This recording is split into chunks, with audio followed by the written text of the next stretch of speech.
Hello, Matt. Hello, Godzilla Man. Hello, trees. I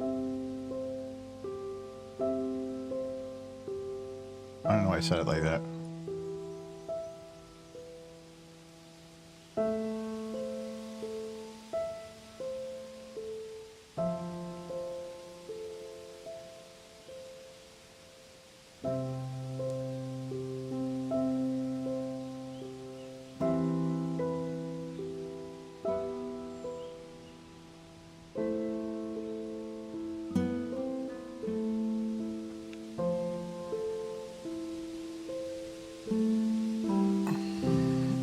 Guten Abend. It's 6 o'clock, yeah. It's fine.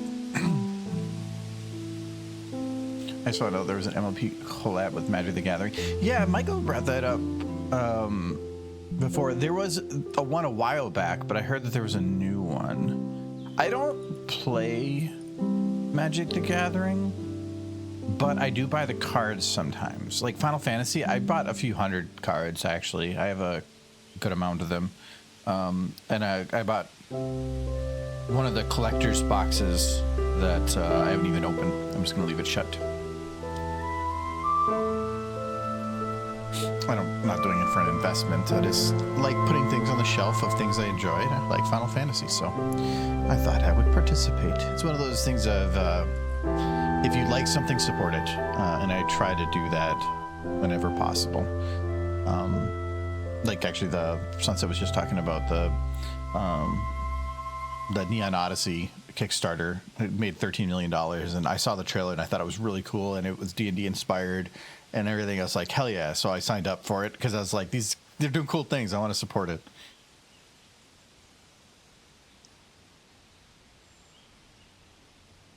I need booze, though. I need to go get some booze. I'll be back a sec. Well, a minute.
I got distracted by a few other things on the way. But anyway, back. Oh, that sounds cool. Oh yeah, the Neon Odyssey thing. If you haven't seen it, I think it's just on YouTube. I highly recommend it because it's a trailer for a tabletop RPG that, like, a lot of people were like, can you just make this out of like an anime? It was basically a Cowboy Bebop type thing. It's Neon Odyssey. Yeah, it's the first thing that comes up. It's got 2 million views. And it's got it's an amazing trailer, but on top of that, as soon as it started playing, I was like, holy shit, the Midnight's doing music. And like, I love the Midnight.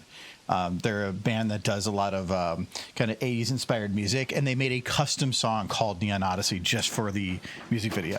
And I was like, oh my God, that's amazing. They had to pay so much money for that. But again, they made 13 million for the Kickstarter. So, now here, that's this thing. I don't have my audio ready, but like, it's like, just skipping ahead, like, it's a fully custom animated everything for like literally 5-6 minutes. It's so good. It's so good. I love it. You got to go watch it. And the song is fantastic, but it literally just keeps going. Excellent trailer. I got to the end of it thinking that this was going to be for an actual like anime, and then it ended up being for a tabletop RPG, which was disappointing. But at the same time, like, where is tabletop RPG gone? Like, it's in a cool place. Anyways, I gotta get my music prepped.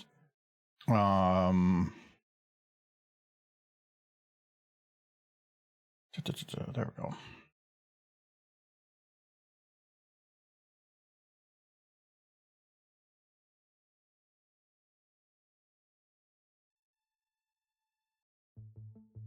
I always hit play, then I stood up on my like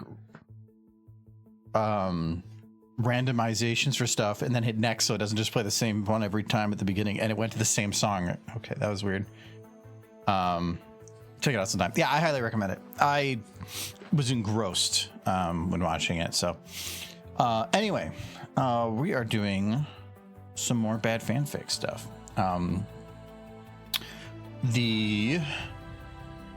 I ended up doing a little bit more looking around, and I was able to get another story. I don't really need a picture for it because I didn't know if we were going to have time or whatever, so I just kind of like made a different one. But that means I actually have 6 unique stories to bring, and this is all this crap I have to print to do. So if people haven't seen how I got these set up,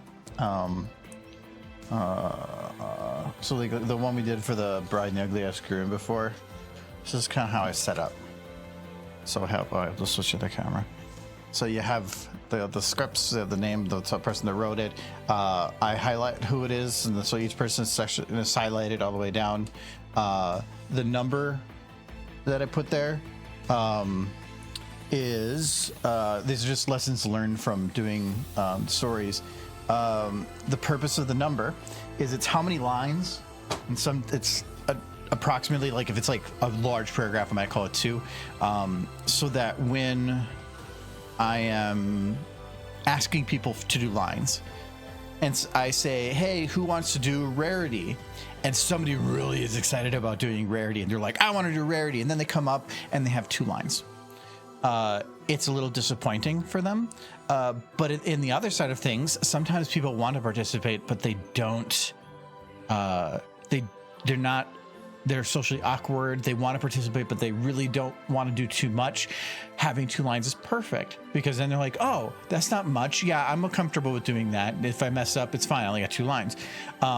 So I now say the line is rarity. It's going to be 15 lines, and somebody was like, oh yeah, I want to do that one because then it's much. So it's just, I do that as a helpful thing for people. But as you saw, that one, like, narrator has a lot, so sometimes I'll buff up the number just to make it sound more appropriate to what you're actually doing. Like, there was one of them, I think it was this one. This one had the longest single paragraph out of any story I've ever done. Here's Pinkie Pie. Yeah. This was one paragraph. Like, I normally try to put in breaks, but there was nothing. It was just, sure. It was kind of nuts. I ended up finding another story from Super Trampoline. He's one that is known, at least from what I can tell, for just making super, super long titles for things. Some of them were like, this is 18 plus, but I'm not reading that. There were some N words in there and stuff. I'm like, ironically and also like covered up, but when you're reading it out loud, you can't just like put stars over words. So I was like, no, not doing that. But I did find a different one that was really good. Anyway, but we were working on the one for, it was like Flim and Flam's Adstravaganza. I actually finished reading this one fully, and I'm gonna be putting some music with it because there's like I forgot the name of it. It's having just like, it's the one I have from the Rathlos thing.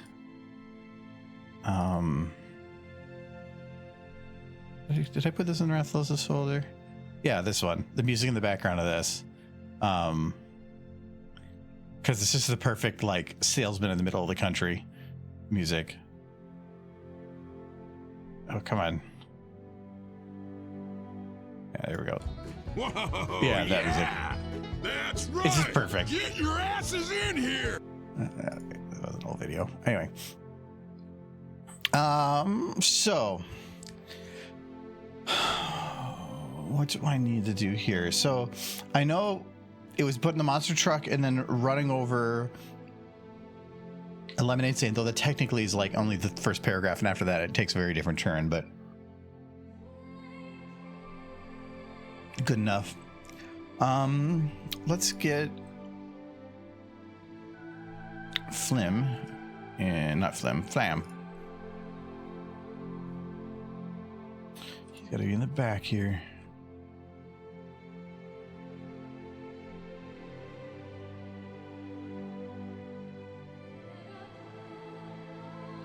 Anyways, how's everybody doing? Heads up, this is the only stream this week. No stream Friday, no stream Sunday. We're technically going to be back Sunday night, but not until like 11 o'clock. So no, I'm not streaming. But yeah, we're going to be at the Winnie City.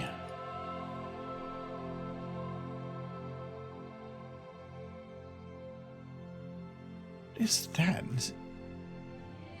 Is it like a weird bump back there? Is it got a bump over here? No. So how did they manage that?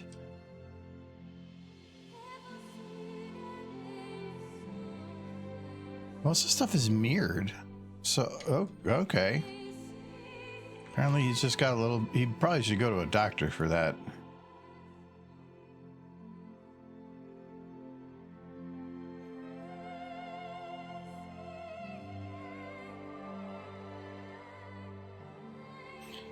Okay, we're gonna kind of half-ass it a little bit here.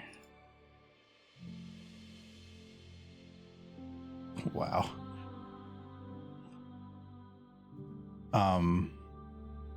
Somebody did some manual weighting. Like, it's really rough.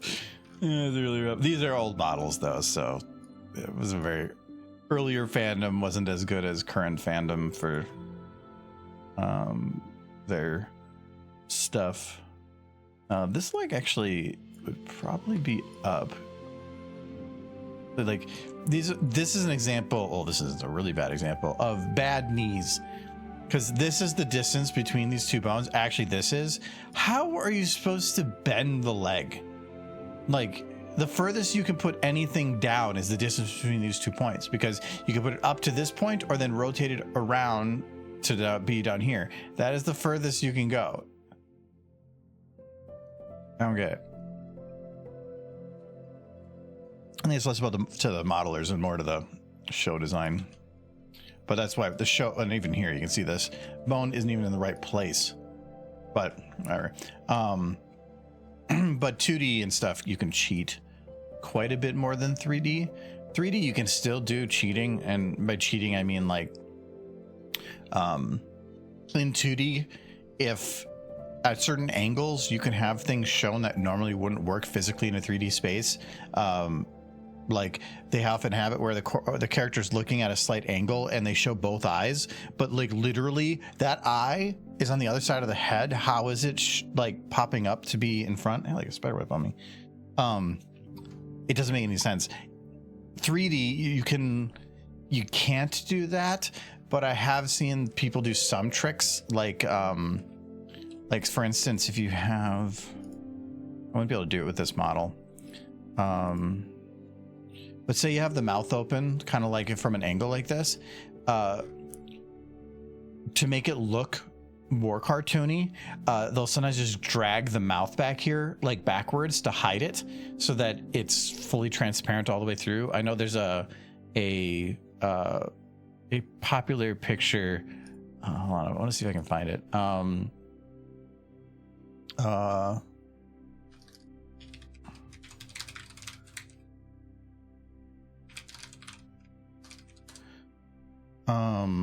I want to see, it's from a sunny, is it cloudy with a chance?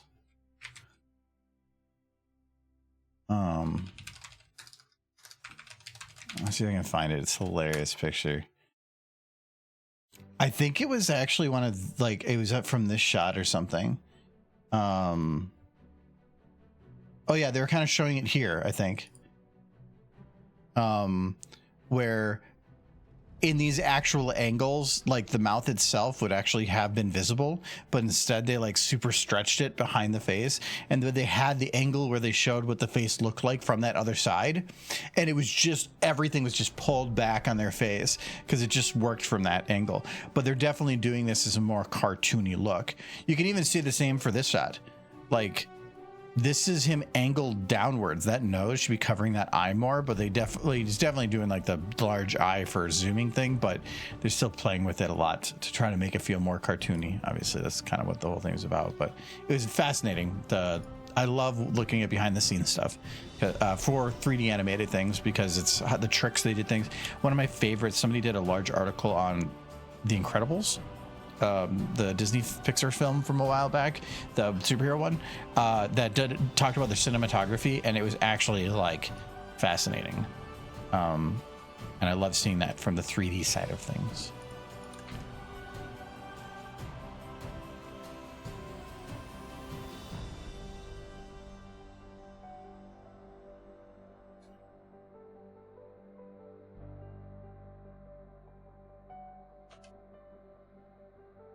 So yeah, the only way to really get these legs to work is to break things, which is fine. Even the standard updated current models, I have to do that with. Sometimes just these are extra bad. I think the only time I've ever used these models is for shit posting, so maybe that just kind of is for the better.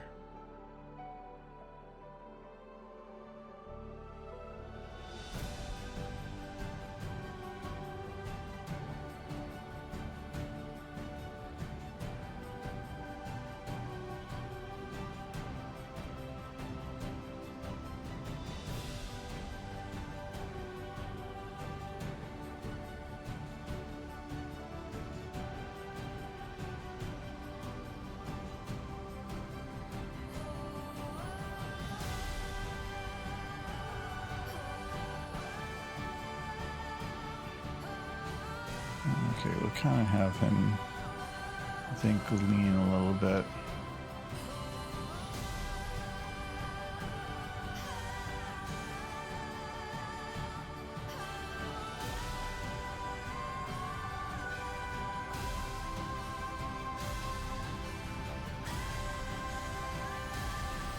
Could probably put him up a little bit too. If you can't see into the truck, I don't have to actually put his legs onto anything. It could just be assumed. It definitely looks like his ass is melting, but it's a little better. Yeah, I can probably do some. I can do like that, and it still looks fine. I kind of wanted to have it so that this light could go straight here, but he's just too freaking lengthy. He's really goofy. Okay, we'll do. I'll even see here. Is that no? That's forearm. Okay, that's on me. I got the wrong one. I'm gonna say it like that's bending weird too. But even here, like these two are normally much closer to the forward. Because why is there a bone here? If that's not your hand, that's just another. He's got two elbows. No, I'm just gonna fix that.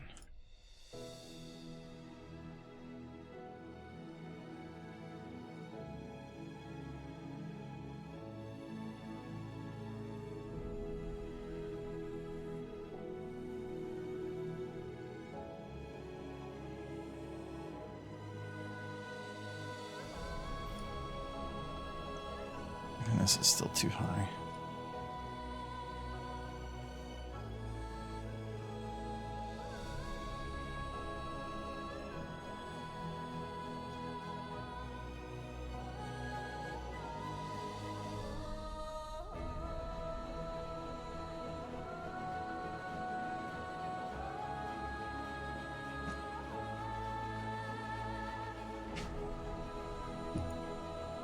Hello. Hello. I'm doing horse things. Yeah, but those aren't good horses. I did post a picture today of those horses that are good. Were they marified? They were marified. They were very cute. They were hitting on Stallionified Applejack, which was less cute. Why do you have to provide the context that they're cute? If just you say they're mare and that means they're cute, right? Yeah. Then why do you need the extra context? I suppose I don't. But I just think it's important that the audience knows. Is there an ugly mare? No. There's no ugly mares. No ugly mares. There's some mares that need a timeout, but they're not ugly. What about Wool Betty? Is she cute? I'm a little worried for her health. I'm pretty sure, given her body density, her bones are pulling themselves apart. So you're saying... I don't think she should... Well, Nelly, there we go. I don't know how she... That's not her actual name, but I can't remember what her actual name is. So you're saying she cute. Mm-hmm. I don't know how she's not dying. I'm pretty sure she's pulled herself in a... Like, there's no way that body mass is at all manageable. Her skeleton, her skull has been lifted. Well, for one, people like that, there are people out there that have like significant weight issues like that. But I would assume that if she's like, she wouldn't be just wandering around. She probably would be in like one of those little Walmart scooters. I don't know that she would be able to walk. No. Like, for the size of her legs, no. There is a line. It looks like she's just a lima bean that had four sticks shoved in it and has a face drawn on. I'm all for like body positivity and stuff, but there is a line between like being somewhat overweight and still being just positive about yourself and a severe medical issue. That feels like severe medical issue. Well, look at it, like, oh. Like you're going to die. Yes. That isn't to say she isn't cute. So that is cute. But she does need a hospital. Wait, is her cutie mark her own face? Yes. They were actually going to do a whole episode around that character, but Hasbro cut it. Yeah, because instead they brought on Brendan Fraser to play the character. Oh, for the movie. You're referencing the movie Whale. No. I was wondering if you're going to get that. I do want to see that movie. Like if somebody were to say He won an Oscar for it, Yeah, I think. I think so. Which is awesome. Like he deserves it. he does. He's been through a lot in his career. He's been through a lot, and he's a great actor, and I'm glad that he came back to start doing acting again. Yeah. He had a few, I think, just Well, he had some really bad people he worked with Yeah. who were a little bit too touchy, to put it mildly. And it's one of those. He's part of the Me Too movement. Yeah, no, he's a great guy, and I'm so glad that he won. And there's like if like Tom Cruise wins something, I don't give a shit. No. But like him winning, the guy from Everything Everywhere All at Once, the guy that the guy who was played on the Indiana husband, Jones, yeah, the Indiana Jones kid, like him going up there, like people that got emotional because that was like somebody that's had a career for decades and had a successful career, but something was just always in their way. Finally having something happen is just, I love being able to see that. I don't know the name of the movie, but what was the movie? You know, there's a movie with him as an action movie where he's the main character. Like he's like a 007, but it's kind of like he's still like playing the character from Loki and Everything Everywhere All at Once. Yeah, Ouroboros. I think. Ouroboros, but he's doing like he's like an assassin or something. It looks really interesting, and he even said when they took the role, he's like, "Oh no, that's not my kind of role." He's like, "Yes, but this is a very different kind of." I can't remember the name of it, but just like him plus action movie, and you'll probably come up. I do want to see it. No, you just go and search up a different movie. The one we Which, know. if you haven't seen this movie before, it is a fucking trip. But it is so, go if you know nothing about it, just watch it because it is different than what you would think it is. That's all I have to say. Kei Hui Gong. I don't know how to say.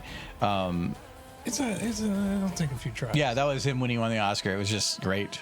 Well, that's right. He was in the Goonies. He was, Oh wow. Yeah. See, he's had just saying was in the Goonies is like holy shit. That's a career. be a very How long ago? movie. Oh, he's in the White Lotus too. Oh, he just did a voice. Okay, uncredited too. Ooh. Tenacious D, Baby One More Time. The music video for it. Yeah. Oh, because he's in Kung Fu Panda 4. Okay, makes sense. Well, that's good to see. He was in Insano Man. So there he is with Brandon Fraser. Where? He's in Insano Man. Encino Man. Oh, is this the movie you're talking about? No. Oh. This would have been recent. No, because this is 1992 we're going back It's to. probably Bad Boy. I hope not. Or The Electric State. I could maybe see the Electric State. No, that looks like something else. Oh, I know the Electric State. Looked interesting. It does. Somebody's at the door. Adam's upstairs. He can take care of it. Unless it's What's the neighbor? the neighbor. I don't know. I don't like that it's the neighbor. What did you do? I'll find the movie. What's his name? The actor. Kei Kwan. I can't remember. I don't know. I don't see it. He's in Loki and then Everything All at Once. Don't know. I'll figure it out. Love Hurts. Oh, that maybe that's it. Okay, that one makes more sense. It's Love Hurts. That's the movie I kind of want to see with him in. That's a pretty short movie, hour and 23 minutes. Like nowadays, it doesn't look. It's not rated super high, but sometimes like. I don't care about having an overall amazing package. I just want to see somebody I like doing something that they like and just having something be decent enough.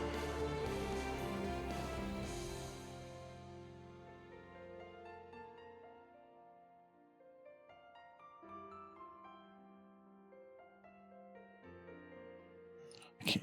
These old models in terms of expression, not that great. Like, that's about the best I'm gonna get for most things. Like, those eyebrows are baked on. I'm gonna check upstairs real quick.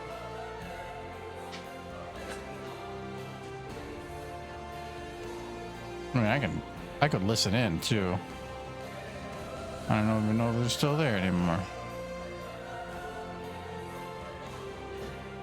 We have two neighbors, and the one neighbor on the one side is a little bit more particular on things in our area.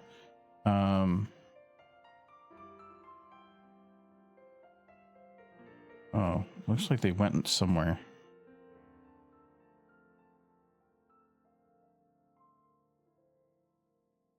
Yeah, they left to go somewhere.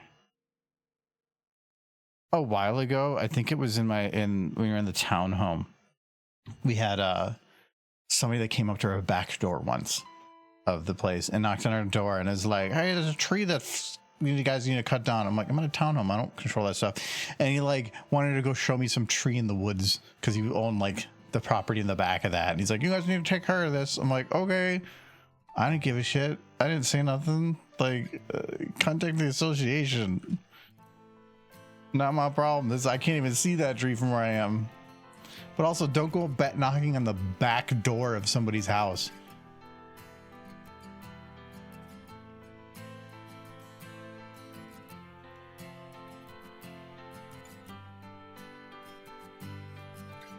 Okay.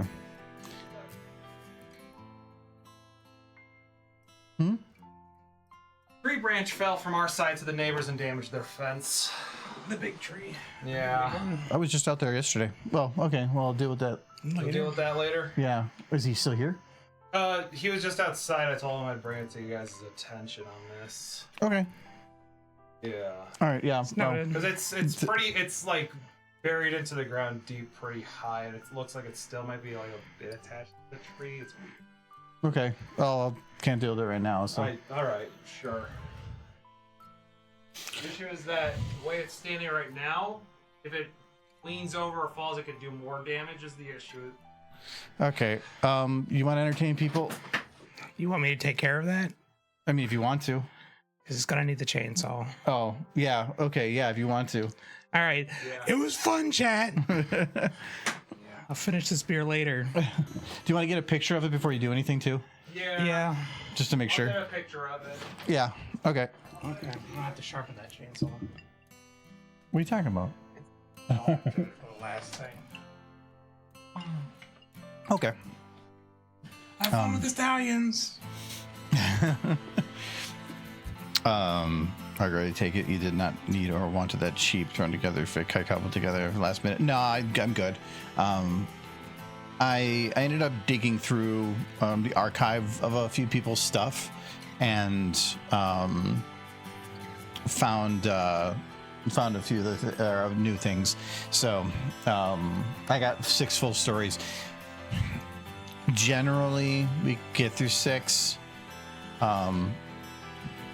It really depends. Normally, we can go a little extra because we're last panel of the night, though it's up to AV. But I also don't like that we've been last panel of the night for, God, I don't even know how many years. Which I need to do some research on with that. But anyway, but no, I think it'll be good.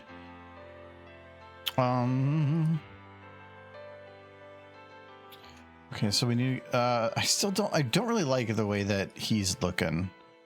I think it's just these models are not expressive. And also, like, Flam just looks like he's got. It doesn't even look like a mustache. It just looks like nose hair that went awry.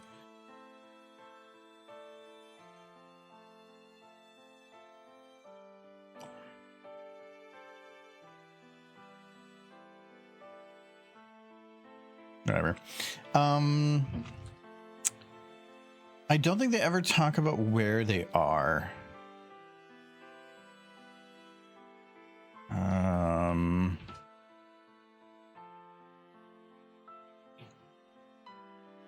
I'm gonna see if we can go kind of cheap on this. We're gonna go with not Ponyville Cider Fest, Ponyville.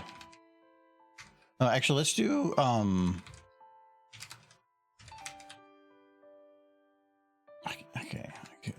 Okay.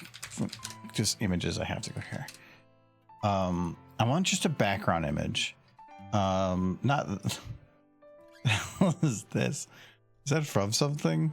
Sombra verse. Oh, okay, yeah.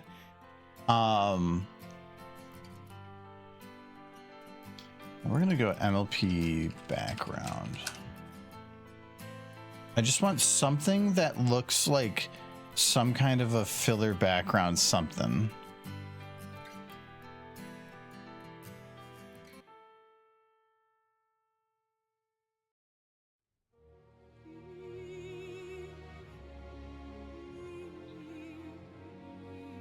Like that's probably too basic. That's too close. That's too angled. Threw together as just in case thing in my head canon. Princess Twilight obsession with fast food leads there to craving human food. Yeah, I kind of read through it. It's I made some stuff work.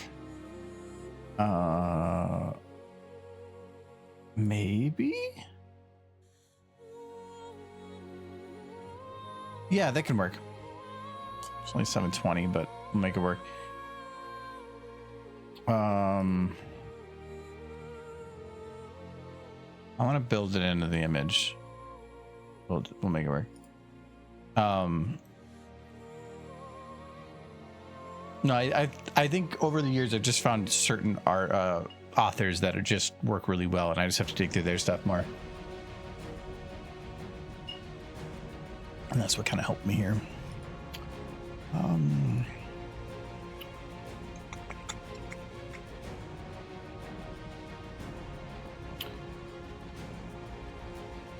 I need to find a new flat model, because normally I do this green screen panel. What did I say? This one? I don't even have it up yet. Where are ya? There. Because it's big and flat, but it also separates the texture into 4 pieces, which I don't get at all. It's a flat texture. Why did you do that? Unless it didn't let you stretch it to... Well, okay. I could maybe seeing that work, because sometimes if you stretch the texture enough, like even though the texture goes right to the edge, it'll stretch in from the outside border and kind of create a little like gradient at the end that doesn't quite do that.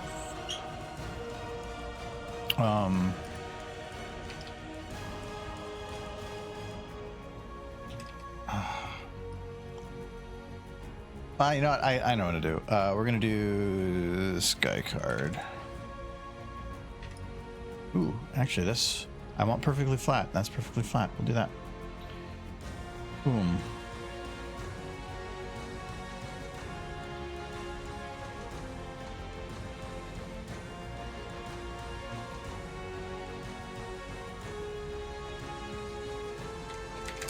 Okay, it's here. Where is this located?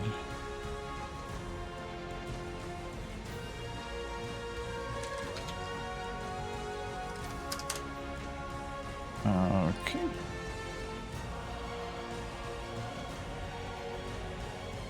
Is this the right? Nope, it's not. I thought I was like, oh my god, is the right ratio and everything? Nope. That's fine. I could just go to...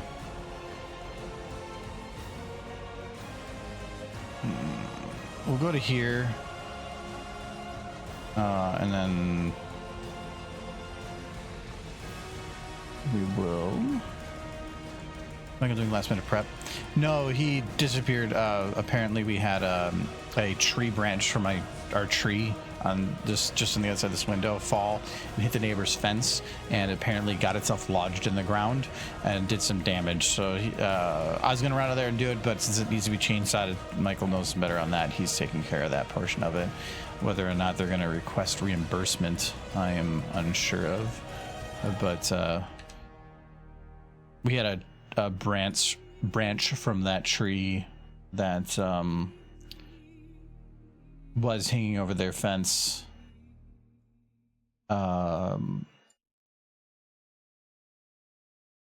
like 2 years ago, a very large broken piece, and I ended up my father came by and we strung a rope to it and pulled it to the side, and he had a chainsaw on a pole and he cut it, and I just yanked it really quick so that it came back into our property without hitting the fence, because it was going to fall at some point. So it was kind of like, well, if it's going to fall, let's have it fall on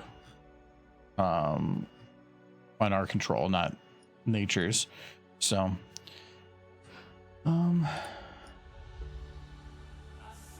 yeah, Michael will be, he'd probably be back, but he said he had to sharpen the chainsaw because he hadn't actually done that yet, and from when we did the big tree.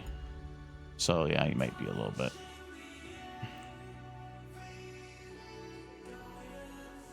Okay, I'll come back to that and fix it a little bit. Otherwise,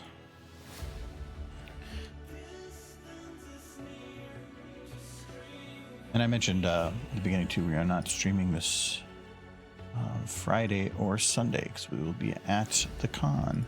That side's actually pretty decent for being a loop. I fix that a little bit there, but that's not too bad. Come on. Was that both selected? Yeah. That's good because like this isn't the last prep I need to do. I picked up some groceries today. I need to pick up a couple things more tomorrow, and then I have to test a bunch of stuff. Again, lessons learned from different conventions, and these are good lessons learned if you're ever going to do a convention and bring stuff for panels and stuff.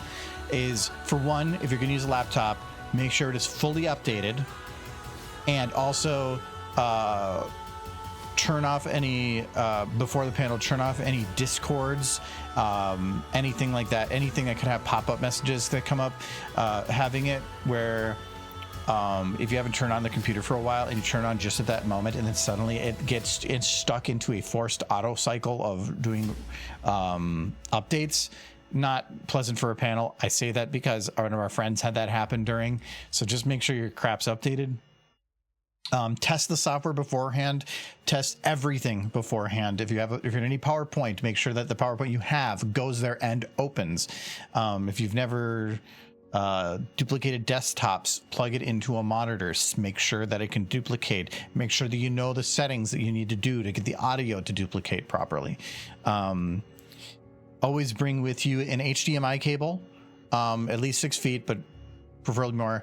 If possible, a HDMI drum, like a little HDMI to HDMI, like female to female, extender thing, so that if they have a cable and you have a cable, and for some reason there's no a length issue, you have something to connect the two.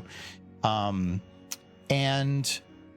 the used to be bringing a VGA or DVI to HDMI converter. I actually saved, I think it was Ciderfest. Like I saved their main hall that year because they didn't have one and realized there was a problem, and I had one.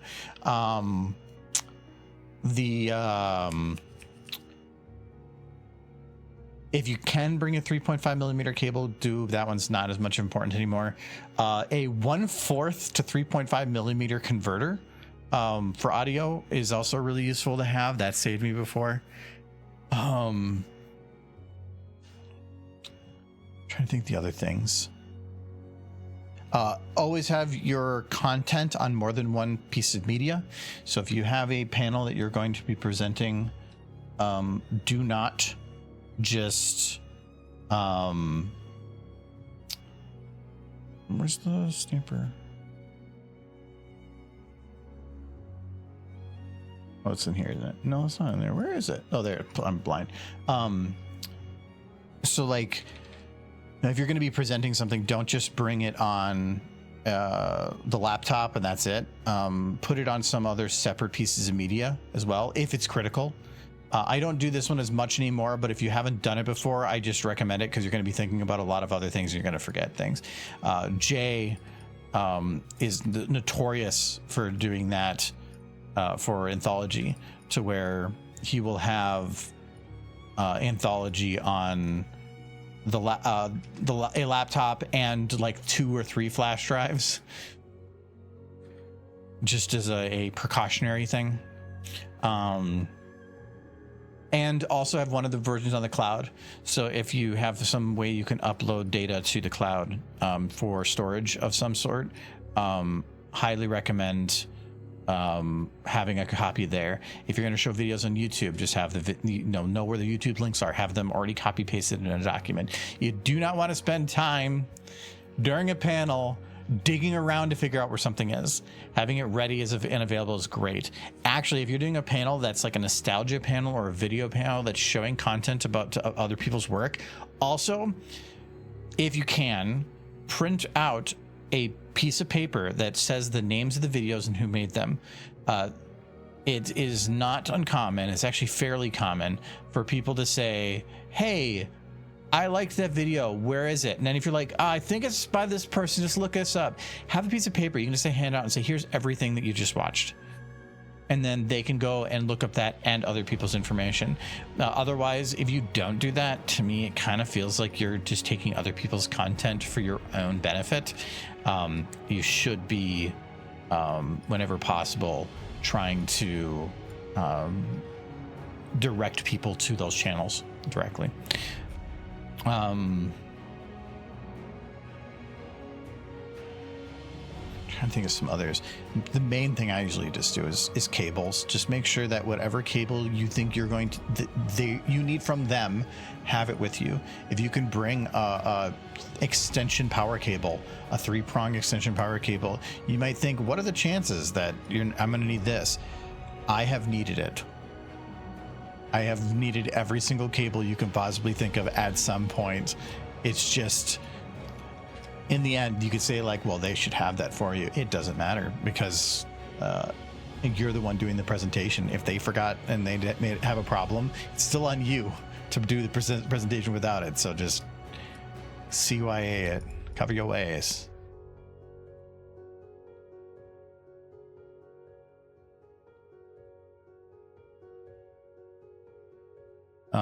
I've also mentioned to people before is do not overscript. Michael's bad about this and he will not listen. But if you go to a panel and the whole panel is just somebody basically just reading a script, you're basically just watching a YouTube video. Like, it's boring. The ones that I've been to like that ended up actually working out is because the person over prepared to such a degree that when something goes wrong, and I can guarantee you things are going to go wrong because that's just the nature of the beast, they don't know how to handle it. If you have everything overly scripted and something goes wrong, you just don't know what to do. You don't know how to handle it. You aren't used to figuring out, well, now what do I do? But one of the very first panels I ever did for I think it was MLP-MSP1, I did that. I had it overly scripted, and then I kind of got off somebody asked a question and it deviated me from like what we were doing, and I got so confused because like everything I had was down on paper, and if I broke from that, I didn't know what to do. It can maybe be uncomfortable the first time, but if you do it ever again, you get much better at it very, very quickly, and just think be quick on your feet, I guess. If you know a topic, and my thought is, if you're doing a panel and something, it's because you know it pretty well. You should be able to improvise anything, because if somebody has a question on something, you can be like, well, because of this, and you have the answer. It's in your head. So being overly prepared just isn't that useful. And it just also makes people feel like they're there to watch somebody presenting something, not just like reading something. It's one of the reasons, one of my favorite panels, this was about the update thing, was the Dex, the Light Leads did a panel about like it was collaboratory and a bunch of other people's videos, and during the panel the video kept freezing over and over again, and it was during the song called Don't Stop, which was hilarious that it said don't stop and they would freeze for a sec.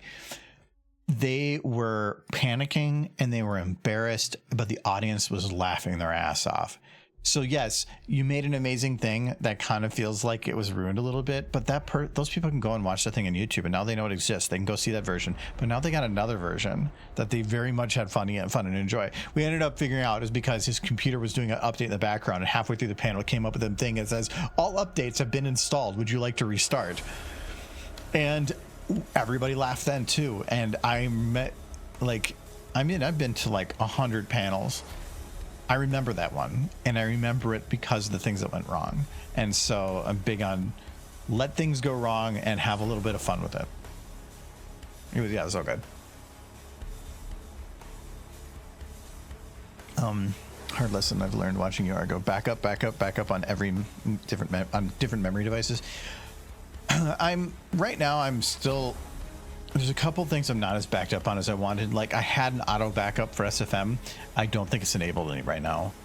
It used to be that I used Windows built-in function because it worked great over the network, like to a remote location, and it would auto sync, and it was perfect, exactly everything it needed to do. And then they just like got rid of the product. So I had to find a third-party product, and I could never find one that I liked because all of them felt like it felt like spyware of some kind. It felt like a product that wasn't made by competent people. It was made by profiteering people. And it was them trying to solve specific problems where the other one solved a broad problem. And it just, I think, well, I forgot what the last one I used one. It was like easy something. I can't remember. And it just didn't work. It was doing the thing, but like it was making images. So it would say, oh, we'll just take everything that you have there and we'll make it a compressed file to save space. I'm like, I don't want to save space. I just want you to store what files changed and nothing more. And I want to have them accessible because I want to like be able to recover them instantly. And they're like, well, we do that, but then they're iterative compressed files. I'm like, but I still can't access the things I need out of it. And like, it was, I hated all the solutions. And I think I bought like 2 different ones because it seemed like it was going to be the thing that worked. And then the transfer speed would suck or just stop working all of a sudden. I really wish Windows brought back their backup. They have Windows backup, but that's not what I'm talking about. They had a separate tool. So there was another tool like that. Oh, it's SyncToy? I think it was called SyncToy. There's a Microsoft product. Yeah,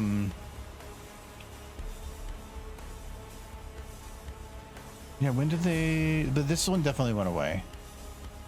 Yeah, it's discontinued in January 2021. This was a great piece of software because it would allow you to basically take 2 folder locations on like different devices and just ensure that they stayed in sync. And you could set up the certain parent ones and child relationships. I originally had it set up so that if I, on my laptop, I had SFM installed, and what I would do is I just set up SyncToy with it so that it would always have it that the machines would have the most recent updates from either machine.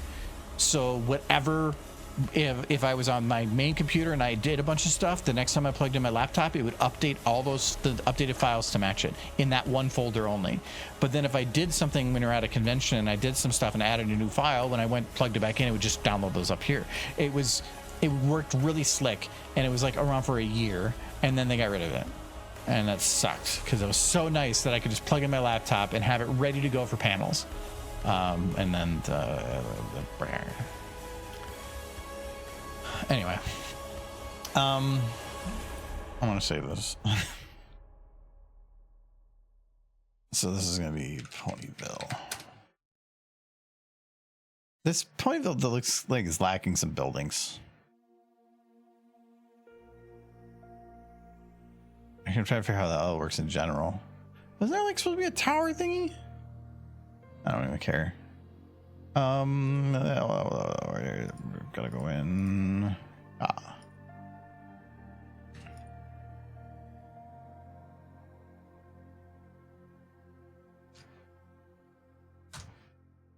I am going to try to record bad fanfic this year, but And something always goes wrong. And so I truthfully can't guarantee it just because it seems like always something goes wrong. And this is actually very small. I don't care.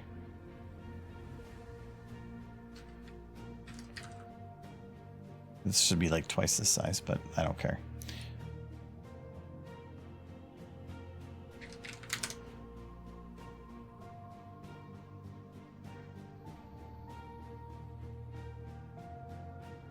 You don't have a new job anymore.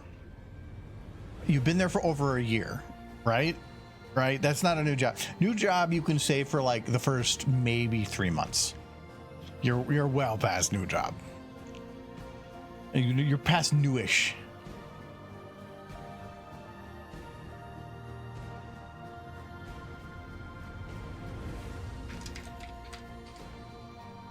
I was talking with somebody today about something and how some older data on stuff, and I'm like, the data on that system's from about 7 years ago, and then I'm like, oh yeah, that was back when I started.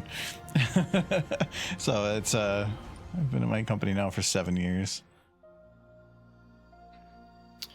I think this isn't the it's not quite a year yet. It's close enough to a year. No, what was the name? I worked at one trunking company for I think more than 7 years, but it was not in a row. Like I worked there for I think like 3 or 4 years, then quit to go to school, then got a different job in trucking, then went back there for like 3 or 4 more years.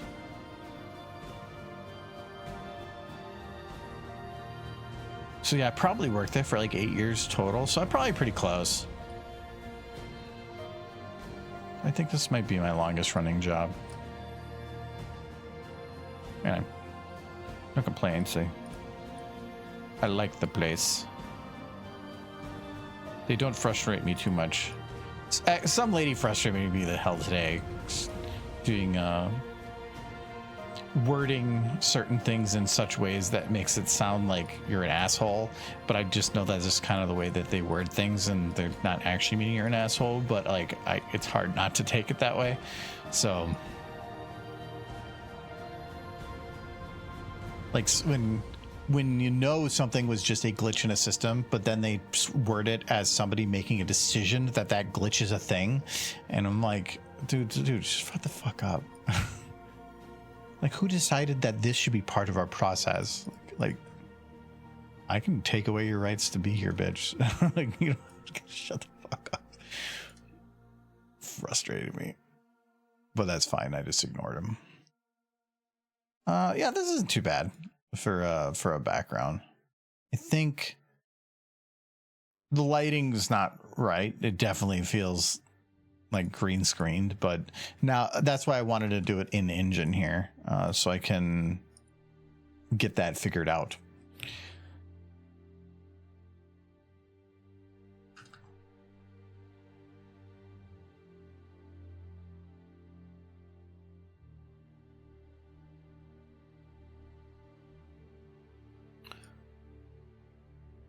Just noticed a notice just popped up for Windy City. It appears that there's an escape room this year. You need to reserve a 60-minute game.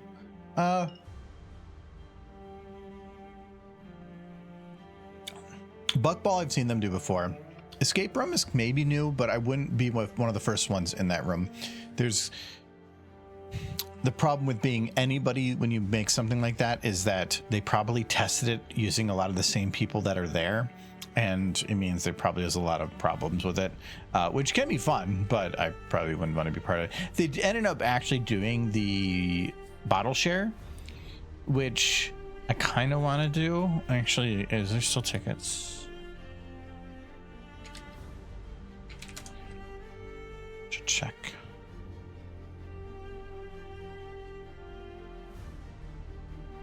Why do you have this button here?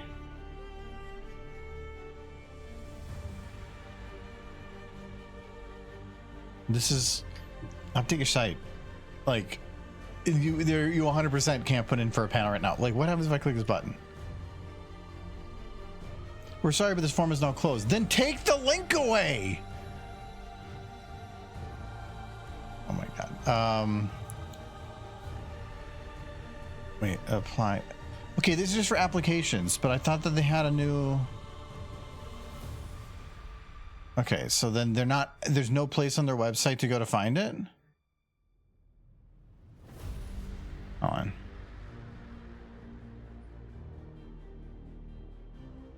I know. Okay, yeah, these are the ones you're talking about. I like the image for it. That's kind of cool. It's definitely probably not. Also, that's not even a horse. Oh, that's probably, yeah, okay. It's from a group that does furry escape rooms. Okay, they probably know what they're doing then. Yeah, bottle share. Hold on. So you have a website for it, but the only way to get to it is to like link from there. Oh, it's on the schedule. Well, that's still digging deep. Ooh, they're gonna have me there. Ooh. Ticketed event. Okay, that's cool. How do you register? There we go. That.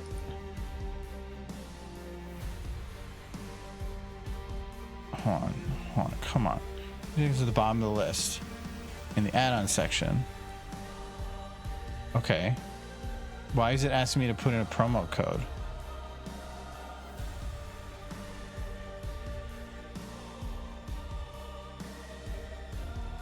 Are they sold out?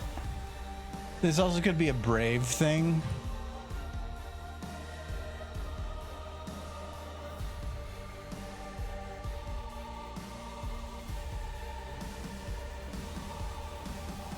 Try that again. No, it's not a Brave thing. Okay. See, this is...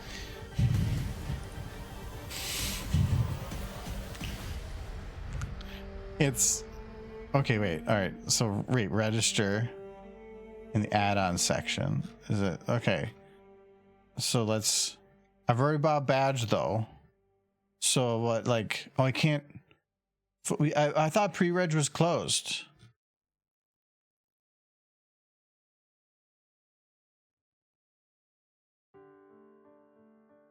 Hold on. Come on. They're making this hard. It's like you gotta dig deep. Bottle share. I saw it. Bring it back. All right, there we go. Yeah, it's available. Oh, it's Saturday in the evening this time too. Ooh. That's actually kind of cool. Usually it's like the middle of the day, which is like not drinking time. All right, that's cool. I thought pre-reg was closed. Oh no, pre-reg discounts were closed. That's okay. That was my interpretation. I forgot about that. Okay. All right. I knew a guy working escape room. He said people would tear up the rooms looking for clues where they didn't exist and wouldn't read or follow instructions. Pretty sure that's why you have some people there. The way I see it is that it's like in video games. Things are put deliberately for a reason. Like if there is something in your way, or there is a light on, or somebody puts something on a table, somebody made a conscious choice to do that, to put that there, and there's a reason for it. But it also works the other way of sometimes things are going to be obvious that that's not part of the thing, but it should be that all the clues, there should be an obvious clue that helps lead you to the other clues, and then from there to the answer. Tearing something apart might get you the answer, but it's only because you skipped a step and got lucky. So, yeah. Let's get some lighting on here. I probably should put some ground here. I don't want grass like model. I just want to go cheap. Actually, let's do Sweet Apple Acres.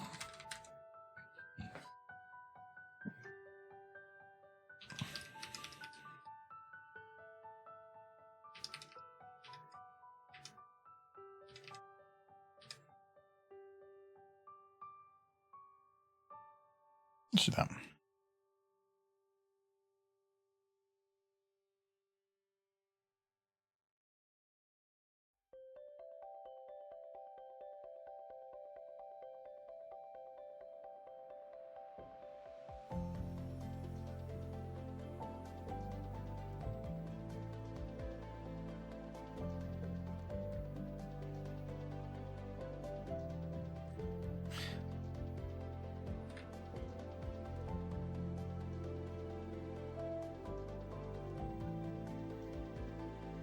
Don't mind clipping a little bit, but we'll do that. And I'm going to load grass, but I'm going to do the cheap grass.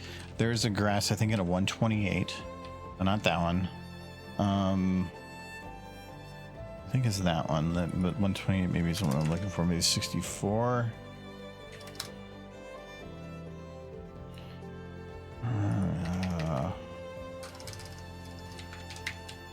Foliage grass. There's definitely some larger ones. I think this is what I'm looking for. Yeah, that's what I'm looking for.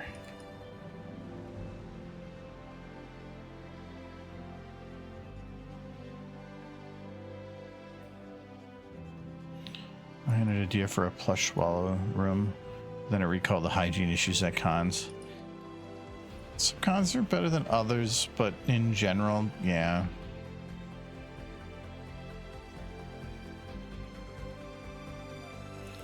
It's also like, I think it was last Cider Fest, and I probably should do it this year. I haven't picked up any yet. I brought like emergency, and I just every day just took an emergency, and I think that helped a lot because if I remember right, Michael got con crud and I didn't. So where I think a lot of the times before that I got con crud and Michael did too. Yeah, that actually helped a lot.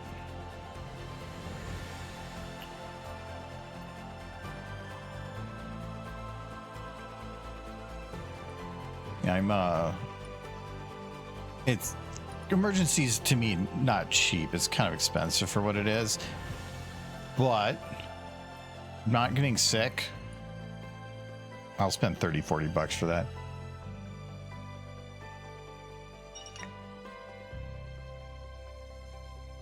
Plush wallow room.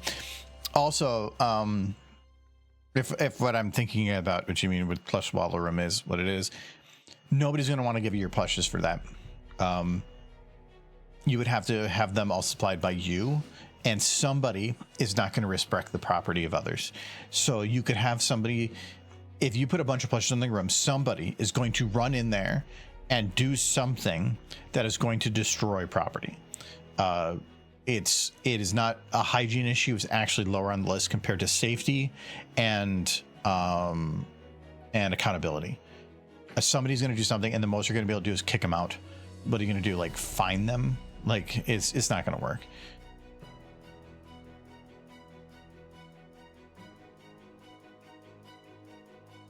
If the con supplied it, sure, as long as the con is willing to take the hit on it or sell them all for a discount, because at the end, like, you know, you have to get rid of whatever it is that you just had used.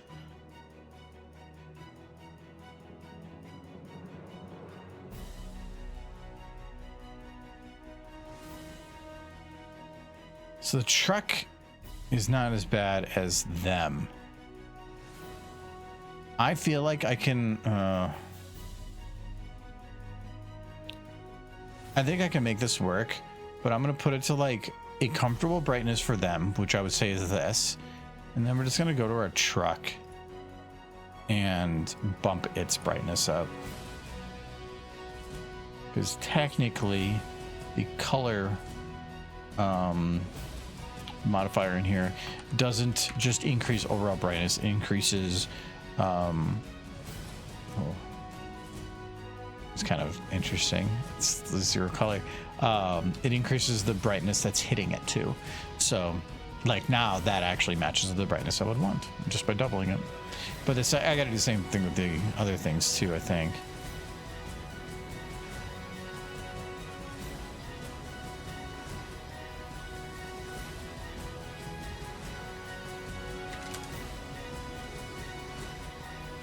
How do base texture?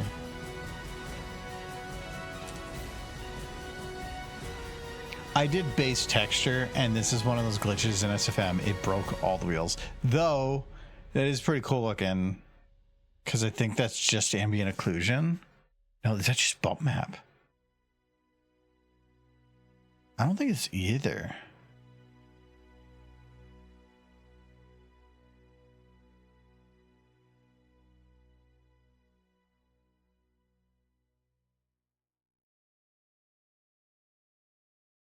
It's both. Definitely I can see that there's part of the ambient occlusion, but that's pretty cool looking. It's like a sketchbook. Okay, so I did break the textures, so I have to reload it. Overrides are great, but they still have some bugs in them. Bump maps are one that does that too. I love that they named the brothers Flim and Flam. It was perfect for a couple of scam artists. Actually, I don't know. Is there a reference to that I'm not sure of? Or like a phrase? It might be something I've known, but I just can't remember.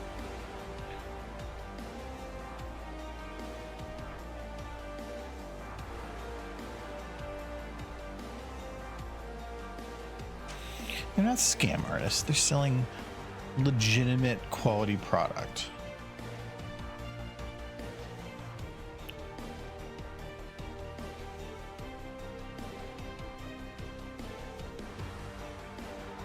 I'm a little concerned that I thought it was right outside the window there that they're doing the tree stuff, and I haven't heard his chainsaw yet.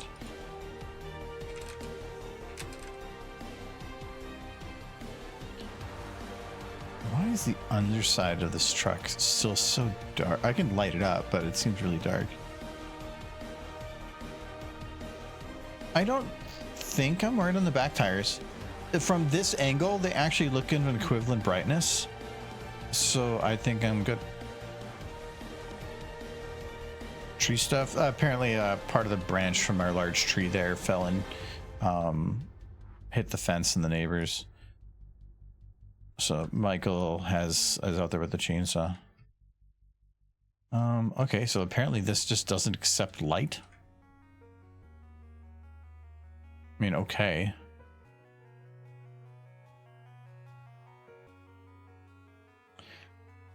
Oh, it's not the big branch. I mowed yesterday. Yeah, and everything's fine. So.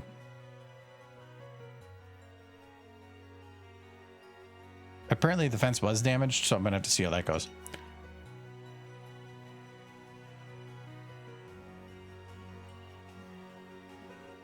I told Michael to take pictures before doing anything.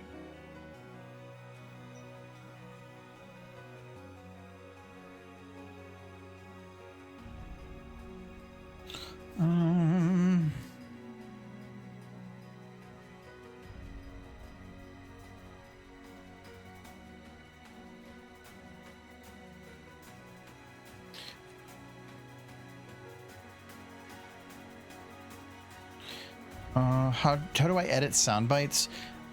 Depends on what kind of sound bites. I use a lot of the audio that comes from or in Source Filmmaker, so I'm not gonna load it now because I don't want to load up that library, but SFM itself has a lot of game audio that you can use, and it's a pretty nice and easy free resource to grab. You can use the built-in functions here to like add in audio. I recommend using it as a template, but not as a final product.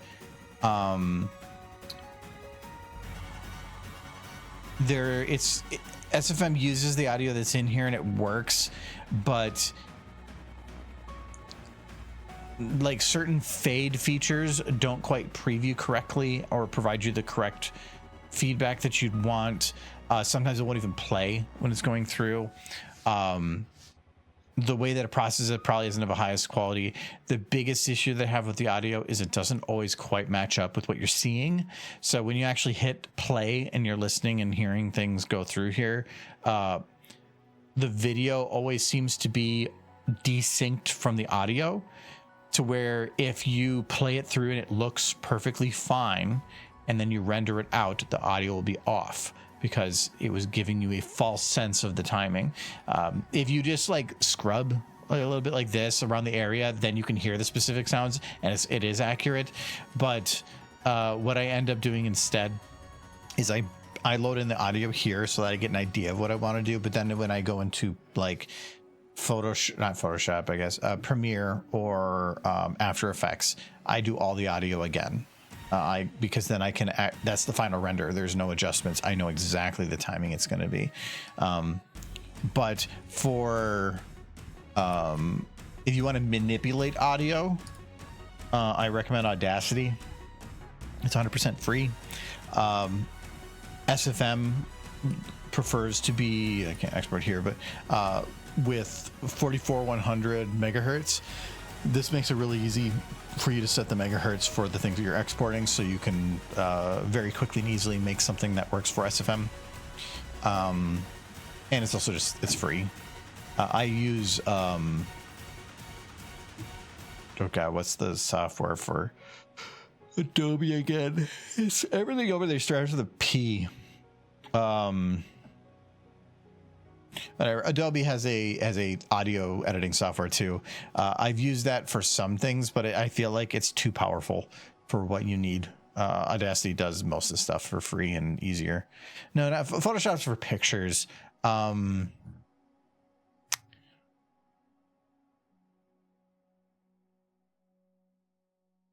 Where's the cloud?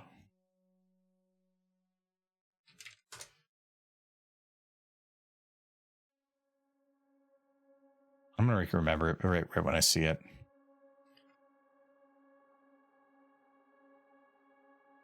I haven't updated these forever. Actually, I should probably go in here. I think I'm like behind by a while. Oh, it's not P. It's Audition. There we go.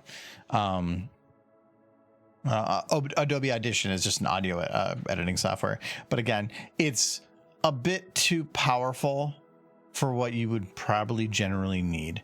That's where, like, if you're doing a podcast and you want to do some very specific editing, is you want to stereograph of the audio to pull like specific noises out of stuff there, sure. But if you just need to get something that works, just use Audacity.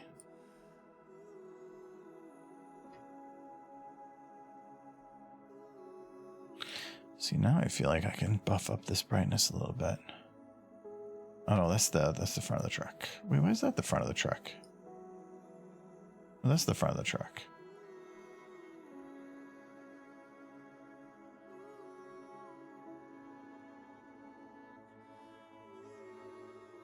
Ah.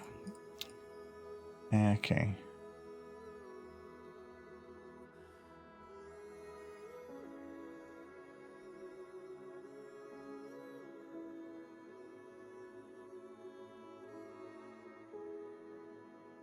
So having a little bit of the light there is nice, but it doesn't really match the background.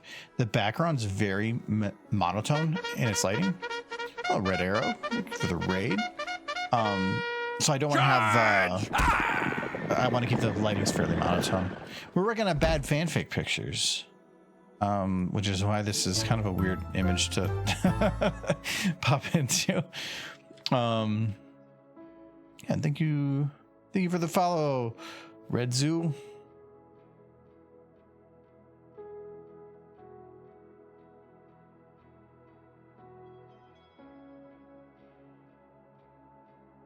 Just do that. Just a little bit of something. It's basically just creating some dynamicism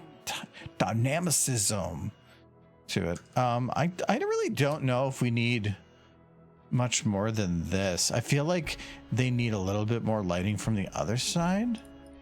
Like they're just not well lit from the other. I'm gonna try that. Yeah, I don't know how the front part goes, so I just went with the one I can read.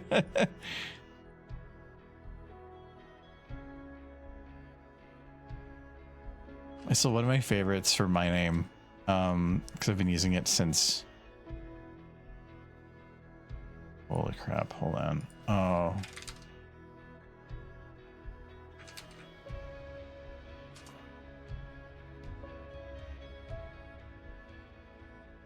So I've been using it since 2006.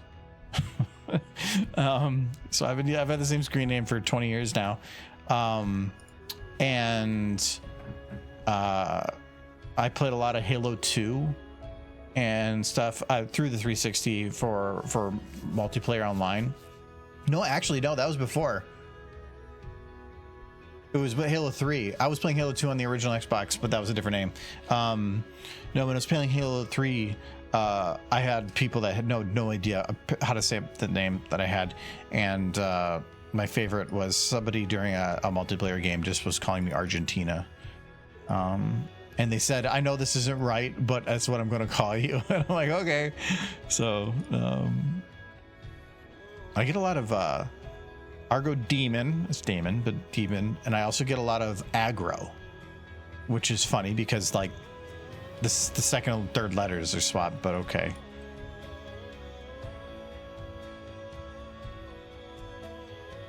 No, okay, that feels a little better. It's not perfect, but it's for bad fanfic. I don't care. My first Xbox game is Gears of War, not Halo. So I played so much fucking Gears of War. I used to be in a guild.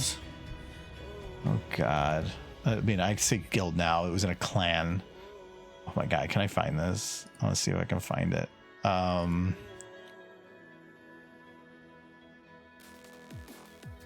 It's not there. It's got to be. Oh, it's under here.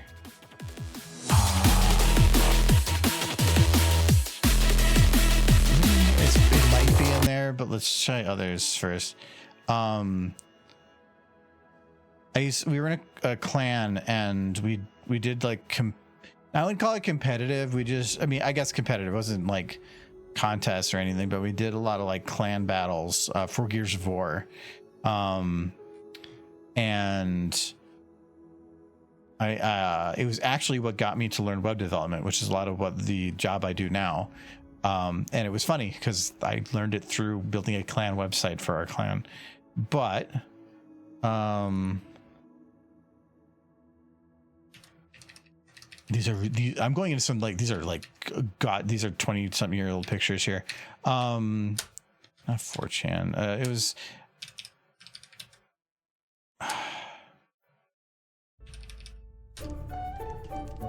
I'm probably not gonna find it. I remember having a picture of the website we used to run, but I'm not seeing any of it. That makes me sad.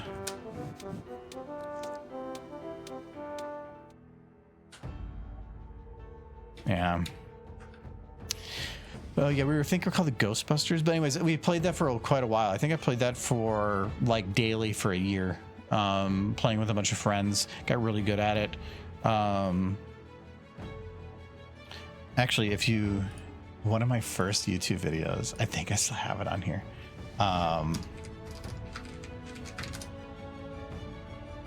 on.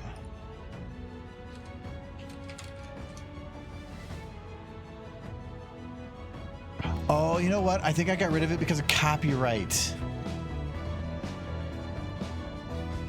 Boo. Because I use a lot of copyrighted music, and I believe that like flagged me.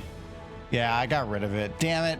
I had a video because the Dawn of War or whatever, the big satellite beam that you could shoot down from space. I figured out a lot of really neat tricks on how to utilize very small hitboxes within the skybox and above you to drop it down on very specific parts of the map.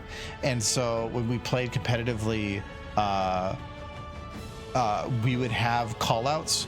And so when I got that weapon, I think it was rooftops. Nobody could beat me in rooftops. The team would go forward and call out where people were in the map. And then I would use the idea of where everything was in the map from the skybox perspective to drop down the Hammer of Dawn. I think that's what it was. Like I wouldn't even see them over there. They would be across the map behind 3 buildings, and they would call it out, and I would pick like a power line that was hanging down in that area, and you target it and you could get beep beep and trigger it, and it would shoot it down in that spot. And we had somebody call in a referee like 3 different times because we were cheating, but we weren't cheating. We were taking advantage of the tools that were given to us, but they said that we were hacking or something. And it was great because nothing makes you feel better about something than being called a hacker when you're 100% not doing it. So yeah, it was fun. We had a lot of fun with that game. Animation are cute. Oh yeah, we have tons of stuff in the corner. Do you use a lot of Wave for SFM? By the way, 4chan. Again, this is like 20 years ago. I was younger. I had a friend that was a 4chaner, and he sent me a lot of stuff. I think you use Wave for SFM, but it has to be specifically like there's two main hertz levels. I think it is for audio: 44,100 and 48,000. You do not want to use 48,000. SFM runs off 44,100. So any audio you get from there, you have to make sure it goes to 44,100. If I just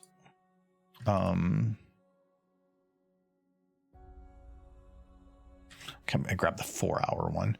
There, we'll just do this one. If you go to export audio, this is where you can choose the sample rate. Just do not choose anything but 44,100. 48,000 is another very common one. That's generally what you'll see is those two. Pick the 44,100.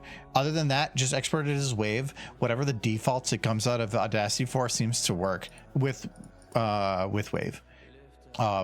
Signed 16-bit should be perfectly fine. SFM's a little specific, but Audacity seems to work pretty well for those.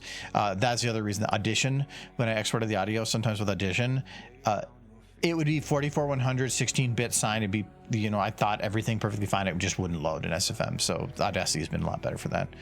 Don't mind if I copy your ideas with the animation being part of the stream layout. I love it. Honestly, I do the same thing for my layout. Yeah, I don't care. That's free world. 44,100. That's the megahertz. It's the sample rate you want to use. Oh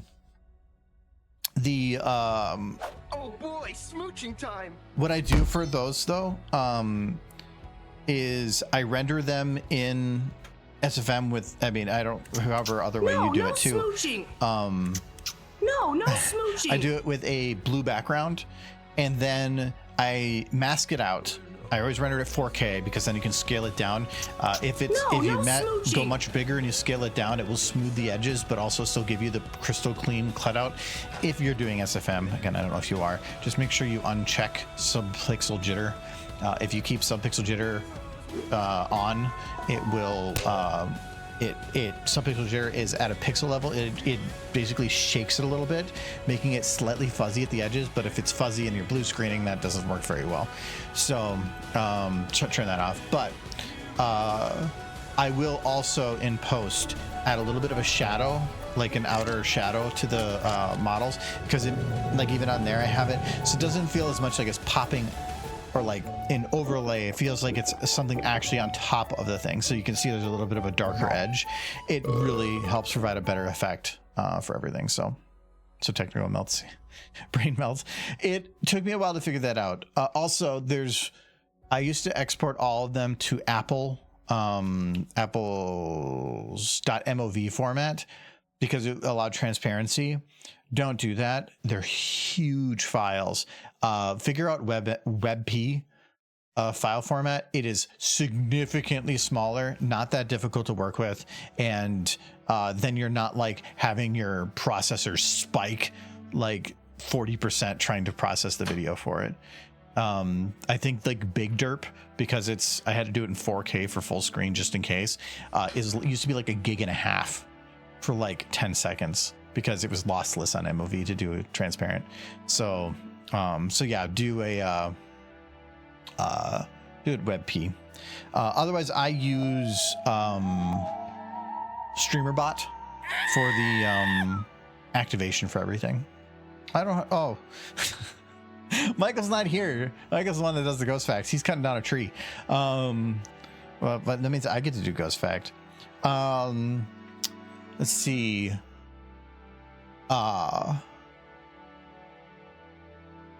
Ghosts love to listen to music, but they hate our music because we play all our music backwards to them. It's the same reason like we need like playing music backwards seems really spooky. That's because it's ghost music. So if you want to appease the ghosts in your house, just play all your music backwards, and then they'll be happy because they'll be dancing. Played Phasmophobia? No, I know people that have, but never played it myself. How big your storage with all the animation of video game? I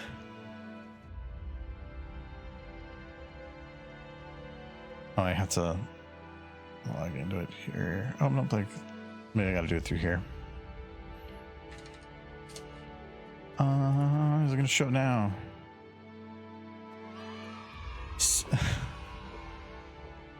It's 60 terabytes. I'm gonna go grab another booze back though. I'll be back in 10 seconds.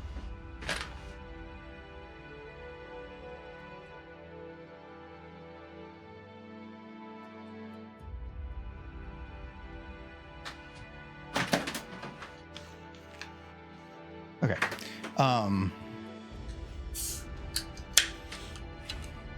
Cheers. No, so I have an Unraid server that I'm running. That's what this is, Argo server. It's a different compute. It's technically I have 3 computers that I'm running right now. I have my main computer, then the stream computer, and then the network computer. So it's where I put all my renders, my recordings. So this is all over the network. So when I do an export of something in SFM, it creates a whole bunch of images. Those take up a ton of space. And so I don't want to keep those on my computer because it's just going to eat up space. So for instance, rocket surgery here. These are all the different folders for the different types of exports and the audio things. Basically, it's a collection of everything that I needed to do to get a video exported. And then if I go into here, I can go and just grab one of the shots from them.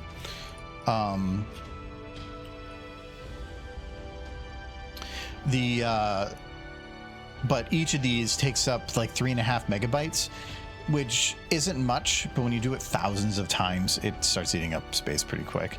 So I put all of them here, all my streams, because I've been streaming now since 2013. So I've been streaming 13 years and I have all the recordings. Though if you go back to actually I do usually say 2014 is when I actually started, because that was when I started scheduled. But if you go to back to here, these are this is 2014 in my 1680 by 1050 monitor running on Windows 7 with Ventrilo. Adding features here. My crappiest shit microphone. Do that with yeah, this is 12 years ago. So okay. But that whole recording would be like a gig for the whole day, and now my recordings are like 12 to 20 gigs per recording. So they're only 10 times bigger. I don't think it's going to show it on here, but when I started streaming, it wasn't Twitch. It was Justin.tv. Justin TV got bought out by or became Twitch. So I've been streaming on Twitch since before Twitch. Yeah, but I keep all the recordings. So I can go back and literally watch every stream that I have ever done for 13 years. That's why it takes up storage space. But that's kind of cool, because you'd be like, what did I do on February 8th of 2019? I think at this point I had a camera. Yeah, I did. Oh, it's behind me here. Here's the other me. That's a weird picture to start it with. Oh, actually, that's for rocket surgery. So that's the one I just opened. So yeah. Year before Discord. Did Discord start that early? Wow. So yeah, it's been a while. What else have I got in the folder here? Oh, anytime we streamed games, I have all our game streams on here too. We did a podcast for a while. I had 42 episodes. I did go through and I removed the original RAWs of that, because those were about 100 gigs a piece and they were eating up a ton of space. So I went and cleared those out because I was running out of storage space, and hard drives are very expensive right now and I didn't want to pay for it. Actually these got moved. But I had a lot of, these are the panel recordings. These ones are probably taking up a ton of space too. Yeah, that's 114 gigs. That is a very raw format. I have a very fancy camera. Yeah, there's a 76 gig. 69 gigs. So I know where to go if I need to clear out some video stuff. Some of these never went online because they just had issues or missing audio or something. Tutorial videos, time lapses and stuff. But I also have some backup files on here. I run, if we ever want to play Minecraft or V-Rising or games that have Dockers that are set up for servers, I just run it from my local server here on that so that we can all play on a single server without anybody actually hosting. Any music that I purchased for copyright free, not copyright free, where I purchased the copyright for it, I put on here so it's accessible on the network. Also, I run a Plex server, so I only have 1,392 movies on here, all ripped myself. That took a long time.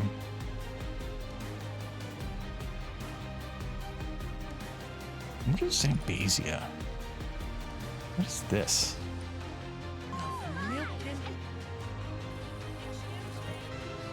And it's not okay. Apparently something's wrong with the video, so I'm not able to see it anyway. Okay, I'll have to check that. I don't know what that is though. But anyway, yeah, I can. So I run a Plex server, so I can. I don't like paying for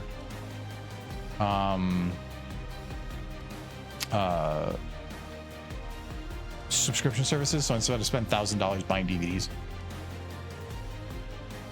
and Blu-rays, at least 2015. Jesus Christ. Hard drives are expensive. Yeah, because of the whole memory shortage around the world. My server runs 12 terabyte Iron Wolf drives. Actually, I'm gonna, so in case that opens up a store. So B&H Video, they're $480. Those used to be $300, if not less. Maybe I think you could get them for like $280 maybe. That's more than I want to pay. And so how servers work, if you want to do it like a data server, is that you have your redundancy drives and you have your regular drives. So your normal drives store all your data, but then your redundancy ones basically like do a fancy mathematical formula that across all the drives, so that if any drive gets deleted or removed or damaged or any problem, using all those other drives and that redundant drive, it can rebuild that drive. So those extra drives don't store any data other than just preventing oopsies and problems from happening. But because of how that works, no hard drive in the system can be larger than those parity or those redundant drives. So it means that if I say want to upgrade my whole server from 12 terabyte to 16 terabyte, I have to buy 2 of them to replace the redundant drives before I can even get to the actual storage, which is because I have 2 redundant drives. That's kind of one of the reasons I have it. I have 3 12 terabytes and 5 6 terabytes. So technically, if I bought a 16, I could swap it as redundant, then move that 12 to storage, and I would get 12 terabyte drive. But there's already like freaking 10 drives in the system, and this I don't want to do with it. So I'm trying to delay it because that's expensive. Like 4 of them. I'm sorry, I'm not paying that. You can get refurbished drives and you can get cheaper drives. The reason you get Iron Wolf or NAS specific drives is because they're built to run 24/7, which is what a NAS does. If you don't, you're going to wear out that drive and it's going to die much quicker. Get a NAS drive. 10 drives, that's a data server, something like that. I can't remember. I don't want to pull up the actual screen because I don't know what it's going to, what personal data is going to have on there. But I can load up the server here and double check it. Come on. Okay. Hold on. It's going to be difficult, and I have my password manager decide not to work right now.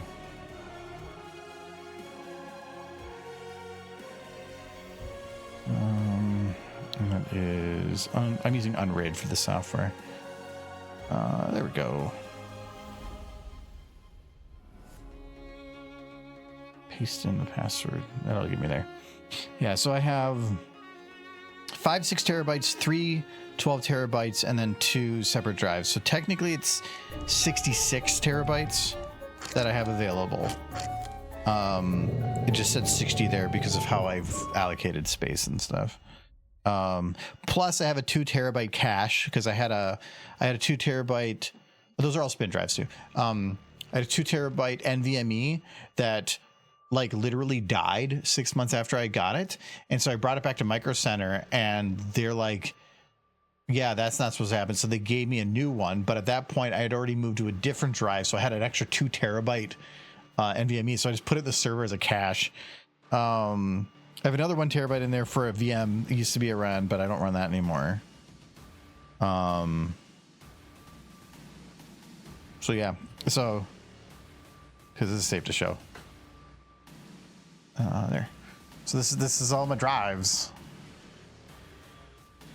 So the 12 terabytes are mostly full. The reason that the smaller drives, even though they're older, have less on them is because I cleared out all those podcasts because they were like 100 something gigs each when I cleared them out of all of those drives. It was the older drives that they were on, so that's why they got cleared out.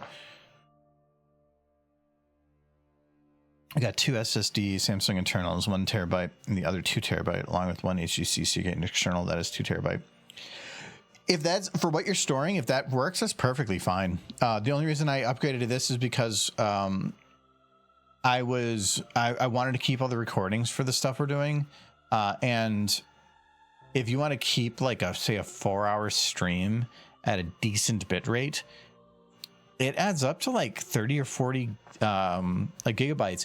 Also, for a while we had Nightly doing stuff in the Argo zone, and because the way he was doing the editing of stuff, what I would do instead too was I had it where my camera was recorded and my screen was recorded, and then Twitch was also recorded. So I had 3 video recordings, and but then that allowed him when he was doing editing to like, even though I'm up in the little corner up here, he had a full screen recording, so he could like play around with however he wanted for editing. And then I allowed him access to the network from externally, so he could like log into my network from outside and download directly from my house, so I didn't have to use because I was paying for like hosting services, but that got really expensive and really like slow. But instead I was like, why don't you just download from my house? So I just did that. But yeah, it sounds like a lot, but it is, but I think like maybe 8 or 9 terabytes are Plex for movies and television shows and all that stuff. All the rest is just recordings, and I just dump it on there and I'm done. It's not that hard to set up, but I basically had to build another computer, and it's running a 5950X because that used to be my PC that I use, my processor I use, but now it's the service one. And it has its own graphics card because Plex uses transcoding. But if you want to get something like that set up yourself, it's really not that difficult. Like, you don't need 66 terabytes. Unraid is really cheap if you're only doing like 4 drives. I think it's like $50-$60, but even then there is, I think, free options out there. Tons of tutorials out there. And if you want to set up a redundant anything, you need at least 3 drives. Well, at least 2, because you could do a mirror and just say two 2 terabyte drives, and you're just using one for storage and it mirrors the other. So if one fails, you keep the other. But at 3 drives, that's where you can set up 2 drives in a parity, where that parity is just mathematically doing fancy stuff for the other 2. Then you're good. But really, if you're not storing terabytes upon terabytes of data for like no reason, just don't worry about it. don't do it. Oh, yeah, they sent me a picture of that tree thing. I want to see what that looks like. Hold on.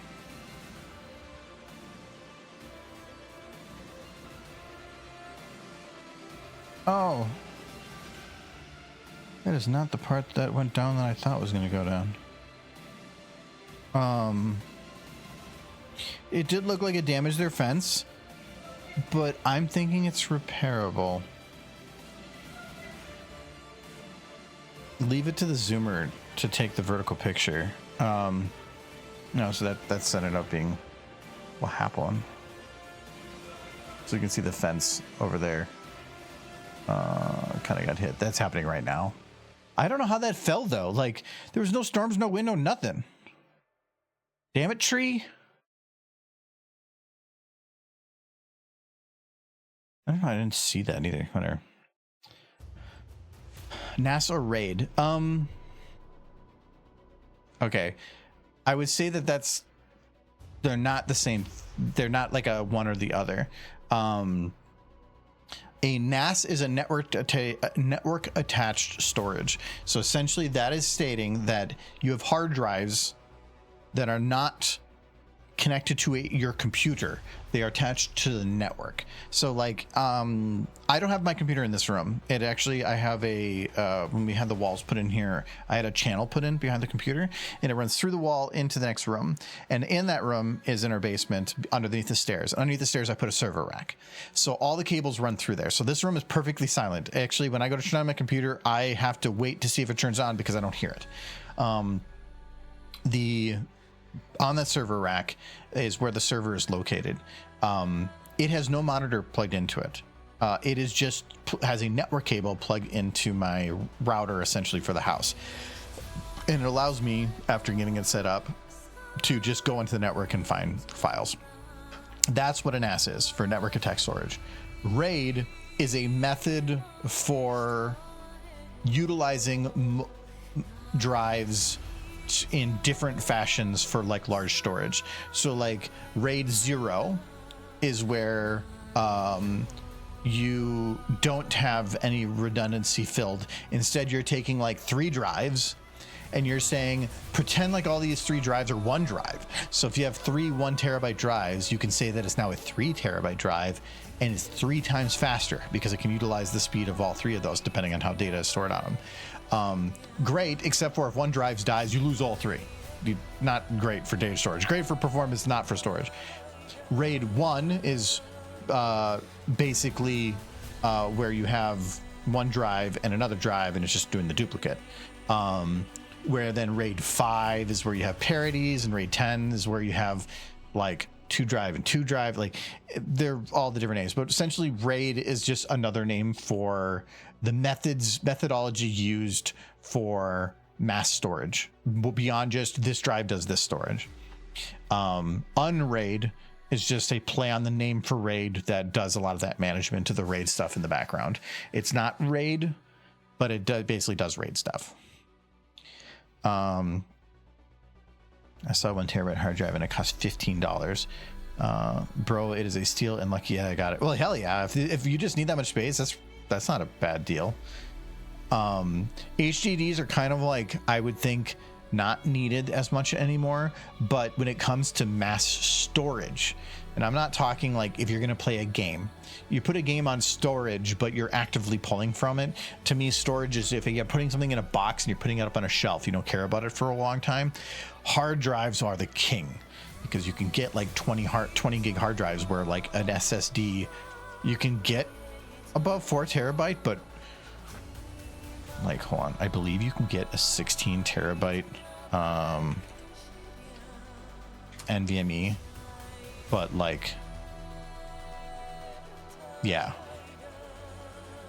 if you want to pay $16,000 for that, when a 16 terabyte hard drive would be 5% of it. Yeah. It's not worth it. But for mass storage, you cannot beat a HDD hard drive. And in general, they store at about 250 megabytes per second. That is I have a 2.5 gig network that tops it out. It's just about exactly about the speed that a hard drive would spin at. If you're putting it over network, and say you got an NVMe that runs at like super crazy speeds, but then you put over a network and you have 1 gig local internet, you're not even using the speed anyway, so who cares? So it doesn't matter. The spin drives are just the best thing for it. All right, see you later, Red Arrow. Thanks for hanging around as long as you did. Usually it's I do raid runs, so welcome to raid and hope you have fun. Animation stream. Well, thank you very much. Holy dirt just got pushed aside. If the post got bent, it's going to need to be replaced. It probably got bent. I don't see any for how deep those normally are. Probably some had to have gotten bent. Here's RAID 5 since mainly anywhere supports it. RAID 5 is a little archaic compared to like ZFS and some other new technologies that have come out. but it's still for something that you can just use right away on your current system. Not bad, actually. I don't think it's any complaints. Yeah, the price is too steep for M.2s now. SSDs, standard SSDs, they're way too fragile.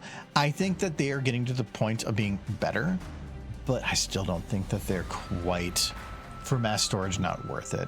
I have, actually all my SFM stuff is running off of a, not an N.2, not or an NVMe drive. It's running off a standard solid state drive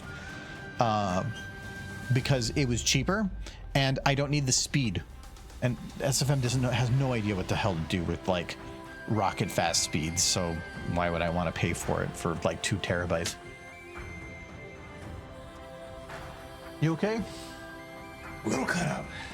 A little cut up. I saved someone's life and they don't even realize it. Why? Got another coaster over there. Awesome. Well, it was pretty much the branch the size of a tree. Yeah, I saw that. I didn't expect that branch to go down. It looked fine. Ants, carpenter ants. A lot of them. Oh, really? Yeah. Concerned for the rest of the tree then. Yeah, I'm like, I asked the guy, can you have your kid go inside with the dog? And he said, sure. I grab Boomer and take him in. And the kid runs off with Boomer, takes him in. And I'm looking at the tree, like, okay, I can get it to fall this direction. I just have to guide it with my body a little bit, and it'll fall there. And as the tree is in mid-fall, the kid comes running out right in front of me. I'm like, shit. Last minute, I diverted to the side, and then I realized now it's going for the shed. So I throw all of my weight into it, drop the tree on top of myself, miss the shed, miss the child, cut the shit out of my hand, and ended up under the tree. Well, where was the guy during this? Standing there, watching me, not watching the kid. And I'm just like, I was kind of pissed the whole time. No, you don't have your kid or your dog outside during that shit. Well, in his defense, he gave the kid the dog and they went inside, but then the kid came running back out. Dropped the dog off and the kid came. Well, something's interesting happening. I can understand that. And now suddenly I'm like, I'm going to kill this kid. And I threw my entire weight into diverting it, but I ended up under it. I was like pinned by the tree. I was like, oh, jeez. I'm lucky I just cut up my hand. Beer is good. Is it more firewood, essentially? Yeah. Okay. More firewood. Well, I'm a little concerned for the tree itself if there's a lot of ants all the way up there. Big old carpenter ants. Yeah. That's something to worry about on another day. Yeah, I might have to call on the tree guys just to have them take a look at it. Because if there's another branch that fell, and if it was enough damage to it, then I'm wondering if it's if something has to get rid of. His fence is a little dented up. If it was my fence, I would just pull it straight again. But that's between you and him. So yeah, it depends. Because I know it was bent at the middle, but usually that means it keeps bending down the line. So it's between you and him. I did my part. Saved a child's life, and I'll never be thanked for it. Oh, jeez. Had my hero moment. Got a critical hit by ants. Yeah. That's something I want to pay for. We had our the neighbor on the other side had a tree fall. Do I still have a picture on my phone? On their fence, and it took them a little while, but they went out there and actually fixed it themselves. I would be able to fix that myself, but it's not my fence, so it's not my place. It's not even about fixing yourself, but your standard is different than other people's standard. Yeah, my standard would be much lower than I'm sure his standard. Though he seems like a really nice guy. Well, yeah, maybe needs to watch his kid a little closer. No, he's a nice guy, like a nice guy overall. Yeah, I don't have it on my phone. Jeez. Adam was actually a lot of help. Well, that's good. He grabbed the wheelbarrow and started hauling wood over to the pile. No, that's good. I cut it up. Yeah, I think he's getting ice cream now. You know what? Touche. Go get some ice. Go get your ice cream. He's gonna go get some ice cream. Go get your ice cream. Yeah, I've been chatting with people for the most part, so I'm kind of a little behind on this. They're still stallions. You were supposed to fix that by the time I got back. I don't know that was something you stated. Fix their snoots right now. Especially that one with the mustache. Right, you pull out the hand grinder. Yes. I'm pretty sure that would just leave muscle. Just break their face. Punch it smooth. The back of this wheel is kind of bugging me from the angle. So I was hoping to like get some kind of grass, something back there, but Michael is very strong. Don't tell anybody. Only a few people know that. I know that tree's been kind of, I wouldn't call it rough condition, but it definitely has some issues, but it's also in a very precarious place. He was a little concerned about the other branches over on his property line, but we got rid of the really bad one already. That was like a year and a half ago. The people that came to cut down the other tree had cut down, they weren't the people that do other things, so there wasn't any answers they can give me, but I wanted to have somebody come up and just want to take a look at it. It's a tricky tree. Yeah, well, it's more of clean things out of it, get rid of some of the dead stuff, because if the dead stuff's up there and it's weighing it down, Well, it was a living branch. It's just that the ants had eaten out the inside of it, which is what I'd have concerns about, because if they ate that out, well, they're going to eat out some other part too. Potentially. They might have better idea too on Ants and trees are kind of like fish in water. So yeah, but there's usually stuff you can do to prevent them from trying or doing anything. Don't you hire a chiropractor to do that? We had a tree with the ash borer. You didn't trust me to take that one down. Yeah, that one is because if it happened to go a certain wrong direction, it would have hit a power line. But we had an ash borer tree, so that one died a couple years ago, and we had a large branch fall. There wasn't much up there, but it was a large enough branch that we were out there for a fire pit, and it almost hit somebody. So it's like, okay, I need to get rid of this sooner than later. So we had that removed today. John. Yeah, it was happened to be John. And that was removed that was like a couple weeks ago. It was like early May, so about a month ago, along with grinding out a couple stumps. But we have a large tree that, like, in terms of like its base, like if I were to try to reach around it, I think it would maybe take two of me, maybe more. Lucky, maybe more. It'd probably be more. It's a very large base, but the problem is it's maybe like 18 feet from the house. I would not be able to do anything to that tree. I'll tell you that right now. On like the other tree, sure. Yeah, that one is way too close to everything. It's got a power line, a house, and then another house, and a shed, and a fence, and a deck. It's just how old is the tree? I have no idea. The only way, and I'll cut it down and I'll get back to you. It's probably older than this house. Yeah, tree. It's very, very old. But also, it doesn't go up. It goes up a little bit, but then it completely goes sideways. And so a lot of these giant trunks that I probably could reach around, but like we're talking all the way around like my tip to tip on my fingers, that are spreading out from that trunk are going at like 45-degree angles. So it's got very heavy bits going very far. And there are some bits that have already fallen from the top, and other ones that were cut that were going into the house too much. So yeah, I'm going to have to look into that. More money to spend for bullshitty stuff. Tree stuff. Anyways, I'm pretty sure, like, with just a little grass there in this, I don't really see a need to go any further on this image. At least I hope we saved you some money for me and Adam, like cleaning that branch up at least. The branch is the easy part. The expensive part would be, I'm glad we didn't hit the even for having somebody coming out for the tree. If they try to come to me for full repair of the fence, that would get expensive.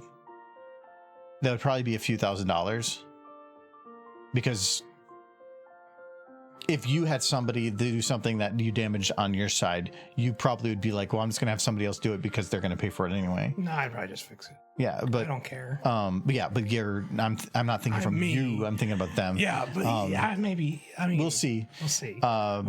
But Expect the worst, hope for the best. house insurance can cover things, but it has a deductible, and if you add the deductible in there, it's probably not going to make a difference. Because say it costs $3,000 and it's a $1,500 deductible, you can be like, well, I'll save $1,500. But the problem is, the moment that you put in that deposit, like that request, your insurance goes up, and you're going to eat up that $1,500 you saved very quickly.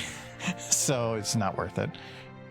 I'm gonna go. Thanks for your help. Appreciate it so much more. Yeah, if you have any questions, just pop in. I love questions. See, yeah, they had some questions. There was a lot of server questions, and he's gotta make Mary smooch. He has no time for questions. Questions are great. Yeah, so I'm gonna lock this in. I think where I have it here. I do want to make another anthology bit. I think after they haven't even they haven't announced that Anthology is ever going to do anymore. Yeah, well, you just throw things at Jay until he caves. That's how Anthology works. Oh boy, smooching time. I'm pretty sure that's what happened with the last Anthology. People were just starting to come to him with shit, and it built up. No, some people do that, but he's turned people down a lot. Every now and then, randos he turns down, not friends. No, not friends, but like he has randos that send stuff in. Like remember the one that was like the what's that like 6-episode anime that's super popular with the guitar that comes out of his head? Oh, Fully Cooley. Yeah, Fully Cooley. That one where they did like a Lyra one. Yeah, I remember. That was somebody else making something in and saying, "Hey, can I put it in there?" And he's like, "Hell yeah, that's awesome." Because that was freaking awesome. Because it was awesome. But just making a random thing, no, not as much. I mean, if you give him like Fully Cooley level animation, yes, he's going to take that. It was badass. Yeah. This is Flim Flam Extravagance. I have no idea. That's close enough. Oh, how much time did I kill? Only an hour? 2 hours? Oh, yeah. Actually, I would say you guys do that really quick. Well, I had Adam's help, and we were motivated to get it done before nightfall. Or childfall. Yeah. Oh, jeez. I came so close to killing a child today. Adam did send me a picture, which is good. I wanted to have a picture beforehand just in case anything comes in the future about whatever the state of something was. I would have actually preferred lots more pictures, but I'm going to guess they did, because if I was the one that had damage, I would 100% He said he saw it this morning. So. Really? Yeah. I didn't catch it, but I don't look at the side of the yard. I was out there yesterday mowing, so. It must have fallen during the rains last night. Did it rain last night? I thought it did. Or maybe I'm thinking a few days ago. It's all a blur. Where am I going here? I gotta go up and finish freaking my panel after this. I'm exhausted. No, it's called a workout. I'm on my feet enough. Well, I appreciate it, Michael. You better. Because I'm glad, because it allowed me to just get all my time done for my panel. Yes. Actually, no, because like tomorrow is going to be the testing of stuff and finalizing of things. Like tomorrow is my last day to get stuff done. When I heard what the problem was, I was like, that's a problem for a chainsaw, at least in part. And you're not going to do that. So, and you're actually doing stuff besides drinking beer and giving you shit for not making more mares. I do want the anthology skit I want to do is based on that episode of Star Trek I saw last night. I want Lyra and Anon, but you know the bit, the one we talked about. I sometimes I don't really listen when you just start blambling on about random things. So With Riker in Star Trek, the one he got raped. Yeah. Okay. I want that scene, but with Lyra and Anon. Just her. Anybody who here is a Trekkie, I guess that's. I love how when I said that, you're like, yeah, I want to do that very weird scene. Yes, I want to do that weird scene. There's a scene where Riker is on an alien world and they're about to enter like the galactic space. They are developing their very first faster than light engine. And they're making first contact with them because that's when they feel it's the appropriate time to make first contact with alien species, so that they don't just make their first contact isn't some rando out in space. Not to get you confused with the tracker. So Sunset, you might know the episode I'm talking about. So Riker's in a hospital because he got hurt on the alien world, and they found out that he's an alien. He's not from that world, and they're kind of freaking it out. And one of the nurses sneaks into the room, tells him, I've always wanted to have sex with an alien, and then basically tells him, you're not getting out of here unless you give me what I want. And then and then suddenly it cuts to her helping him escape, and he looks absolutely trashed. She was rough. She was very rough. I want that with Lyra and Anon. Just that line. I've always wanted to have sex with an alien. I thought you were going to say, I just want that with Lyra. No, I mean, I want to do that with Lyra and Anon in those skit. Well, I was talking like, never mind. Yeah, I know what you were saying. I would never. How dare you? She's a horse. What? You're just digging a bigger, deeper hole. I never, sir.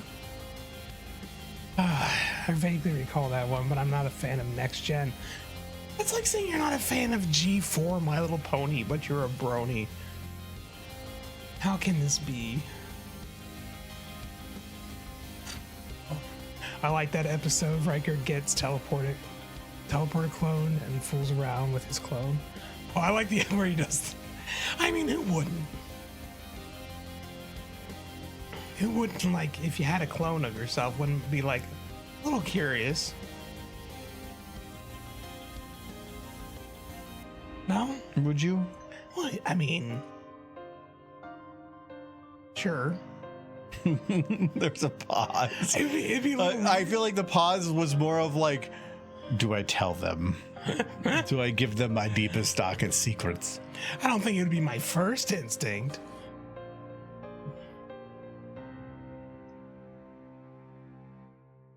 I hated Riker and Picard as characters. They're two very different characters. They get along because they both want the same things, but they go about them very differently.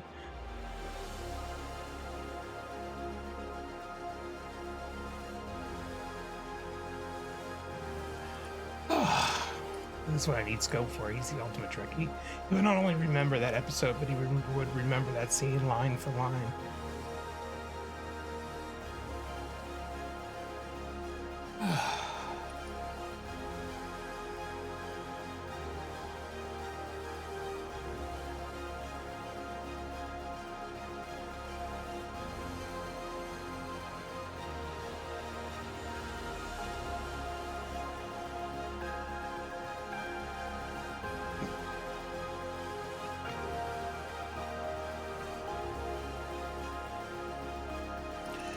I do think one of the reasons it went as well as it did, cleaning it up as quickly, is because I sharpened the chainsaw blade beforehand. So, chainsaw's pretty good when the blade's actually sharpened. I wonder how many times you can sharpen a chainsaw blade before you have to change it. How long did you have to put the extension for that one? What do you mean? Where'd you plug it in? Side of the house? Was there a plug over there? No, the other side. Okay. Away from the other side of the house. I was going to say, like, that's the only side of the house that has plugs. I was like, oh. Adam talked about. You didn't want to plug it into the low power for the lights? No. I also didn't want to. Oh, wait. Oh, yeah, there's two in the front, but they're both taken. Adam wanted me to plug it into the kitchen. I'm like, no. I'll leave the door open the whole time. There is a plug right by the water thing on the front, but both plugs are taken. Oh, no. It's the lights and the... I just plugged it into the other side of the house. We have extension cords that can go around. Huh? There might be one. Oh, it's the lights and the... No, there's something else there. I don't know. It's I don't know. done. It's done. No, you plugged into there. You did it for the ponies. The ponies? Yeah, the inflatable pony things in the front. Oh, yeah. Oh, yeah. I forgot about those. I just had to find a way to bring it to horse, and you immediately know. It all fell into place. Like, remember that horse? Yes, I remember that horse. That was back in 1964. That horse was amazing. I gave it a lick. It tasted like raisins. And then the lawsuit.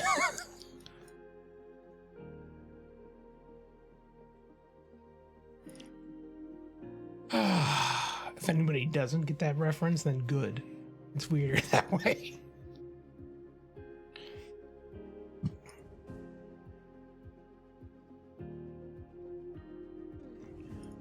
Whew. It's okay. You can go to bed early.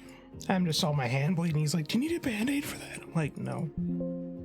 The salt has clotted it pretty quick. No, they always seem really nice. It's just I'm not a social person, so I don't think he is either. Really? No, he was very much like wanting us to go away. Like, we got it. There's still like some debris. No, at that point, it should be something that's assisted with. Yeah, and there was like debris in his yard still a little bit. We got rid of all the big stuff, but there was like little leaves and stuff. And we were still helping him, but he gave me that. I'll take care of the rest of it in my yard. He gave a little bit of emphasis to the mine. No, he has. Like, they do have a little pride in their yard and stuff. No, they seem really nice. I think it was his wife and their kid that, like, within the first few weeks of us moving in here, they came by to give us cookies, but we were streaming and the doorbell wasn't working. So I didn't know about it later until like, the recording, and then I think that was just like, well, fuck you guys, and like I never saw them again. No, we have really nice neighbors on both sides. I just don't interact with them at all. My parents have talked more with my neighbors than I have. We have one weird neighbor, and he's kind of diagonal to us. Which one? The one who came and took the mail. The one. Oh, the one that stole our mail. Yeah. Yeah. So he's not bad. He's just odd. No, we had. Odd. I figured out later. They confirmed it. We have a little bit of a weird situation because our house number is actually the same as a house just across the street because it's by another street and the house numbers apparently are the same. So we have the same house number, but are just different streets. And that's confusing to some of the mail people. So I've gotten their mail before. And if I do, I have ran packages and just dropped it on their front stoop before. But then one day I have a camera at the front door. I just looked and there was some guy wearing like no shirt but suspenders that looked like one of those, like somebody that maybe had Alzheimer's and has been lost in the woods for a couple years. And they just walked up, opened my mailbox, took the mail out, looked at the camera, and then walked away with my mail. And I'm like, the fuck? But I'm like, I think I know who this person is because I saw the direction kind of where they were walking with the camera. But I'm like, what the fuck? And so eventually I drove around the neighborhood because it was like 10 minutes after this that I found it, seeing if I could find some random person walking around. I couldn't find it. Found the mail on my lawn. So they took it out, walked away with it, looked at it, and were like, oh, this isn't mine, and just threw it on the ground. But it was weeks later that I was driving by and I saw what was very much that person on their driveway talking with somebody. And I was like, okay, well, now I have confirmation. But at that point, technically what they did was a federal offense. But am I going to do anything about it? Probably not, because it's just not worth it. He's also just probably a little off old man. Yeah, but my main concern isn't that instance. It's if he did that, what else is he also willing to do? Or maybe I have a package and he was expecting a package and takes my package. What if they're low-level park next to a fire hydrant? What other low-level federal crimes might this old man commit? They're gonna have to give him a really good slap on the wrist. There was definitely some fashion police issues there too. I don't remember the date. I definitely, if something else were to happen, I would 100% pull it up as previous like things. But the worst thing we have in this neighborhood is an old man who occasionally takes people's mail. We're doing okay. He took my mail, sir. That's not just people's mail. The people's mail. This isn't the people's mail. No, it was more of like, what the fuck was all I thought. Like, if he It's had, a little weird. I've only had one package stolen in my life, and that was in an apartment. And then that got reshipped anyway, so who cares? But if he had taken something important, maybe. I've gotten other people's mail that I very much enjoyed with getting, because the people that bought this place were very much flippers, and they have left me with a lot of problems and weird shit that I shouldn't have to deal with because they decided to go super cheap.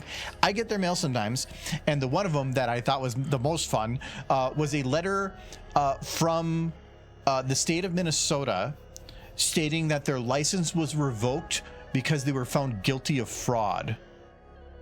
And I was like, what? I found their address. And yeah, like I couldn't find it too. So I was like, wait, what? And so I read through this, and apparently in court they were found guilty of fraud and all this other stuff, and because of such they needed to report to whatever, and that their license would be being revoked in the meantime. And I'm like, oh, Sounds right. well, this is their letter letting them know. And I'm like, I just threw it away. I was like, I don't care. I'm like, what do you expect me to go find you? I don't care. Give a shit about you. Yeah, that was hilarious. I wish I would have kind of kept it. There were some pretty awful issues that could have resulted in us dead. To be fair. One in particular could have resulted in us dead. The open electrical box is sitting next to a bunch of sawdust. Yes, that one. Okay. Next to a huge bonfire of burnable material. Yeah, the open electrical box and the open outlet from 1958 that was sitting next to a bunch of sawdust as well. Yes, that was a time bomb, like ready to kill us. Yeah. Instead, the flooding got it to figure it Thank out. goodness the house flooded. Thank Right? God for the flood. I bet you Noah said that too. Yes. Oh my goodness, that's funny to think about.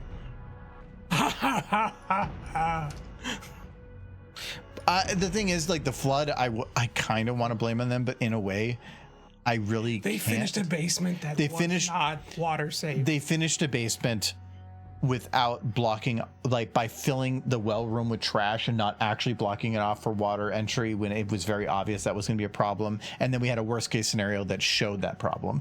They definitely should have, but also it could have been on me for also looking at this and saying, like, is there a sump pump? But we're in Minnesota. I'm nowhere near a river. Well, why would I think that? Before they flipped this house, all the old pictures showed an unfinished basement. Yeah. So if it flooded, big deal. Yeah. Well, no, it wasn't unfinished. The floor was unfinished, but they did have like actual real like oak wood in that whole room. The paneling, yeah. Yeah, the paneling, if that got wet. Yeah. So it still would have been a problem. No, I have to imagine it probably did that a couple times over the years. Yeah, but how would they know? The previous owners. Yeah, because they bought it from the person that had it before that, and they only had it for a couple years. And if they had really light rain years, they wouldn't have figured it out. But again, a flipper's point is not to sell you a good house; it's to sell you a profitable house. And they will do it. Yeah, but at a hopefully one profit. that's not going to kill you. I've checked with the realtor. It doesn't matter after the sale is final. Your inspection, it was your Yes. opportunity to determine that, unless they did something criminally negligent, which seems- is not criminally negligent. The whole like sawdust and things, maybe Next to they it, definitely didn't pull permits on a lot of things, but yeah, that good luck. They could maybe get their like carpenter license pulled or something because they were a carpenter. But but again, it's not worth it because It's you go all and fixed now.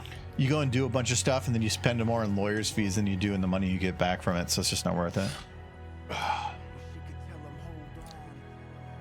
We need another flood down in this basement to check if there's any more hazards. No, please no. Though if we were to redo everything down here again, I probably would set it up a bit different. I'm saying if there was a flood, I have different ideas. Oh, if there was a flood. No, yeah, like if we had no choice, because Here's hoping for that flood. So you I'm can make kinda some glad- design choices. I'm kind of come on, God, do it.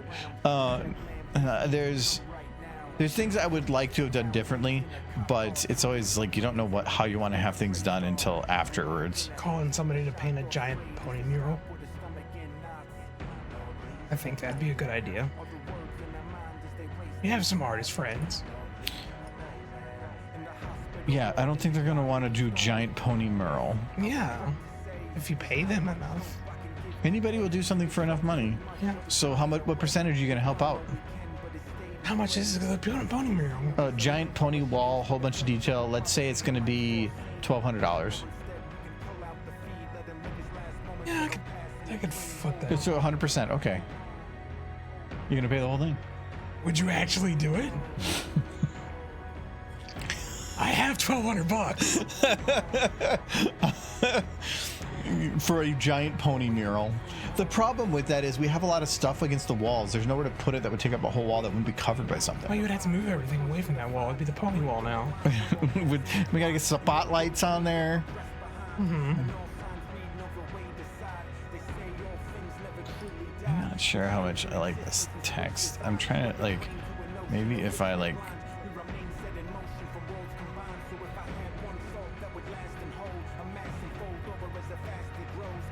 Now my hand is fine.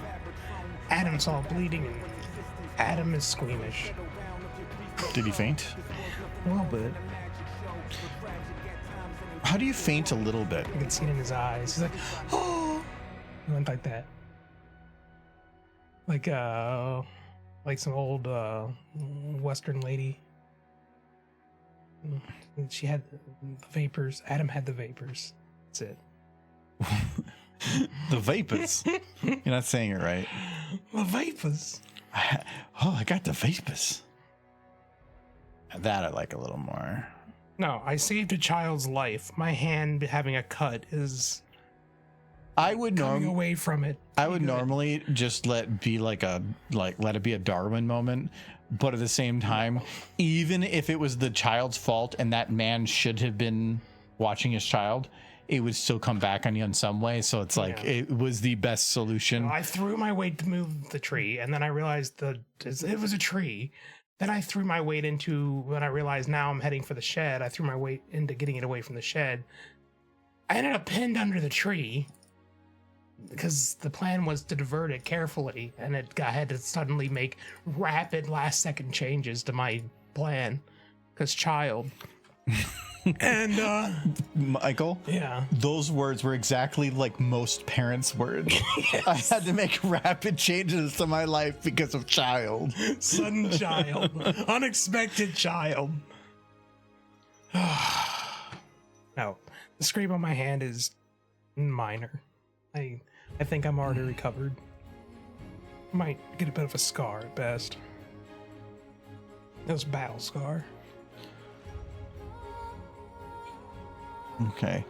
Okay, so I do want to show you this. So there was one, I'm not done with this one yet, but since you're here, I did have one other fic I wanted to make a picture for, but like, I didn't know if I was going to have time, and it's probably better I didn't. So I just decided to have AI do it. I'm already concerned. Go ahead. It ended up turning out pretty good. So yeah, I want to show you guys a picture.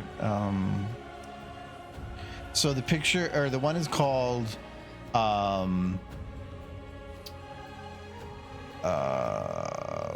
okay, well technically the name of it is much longer. It's called oh god, oh frick, I'm back at my bullshit and just in time for the May pairing contest. This title doesn't feel long enough. Haha, that's what she said. Though we as a society really ought to stop shaming people for their pool noodle size. So that's the name of the story. But this is the picture.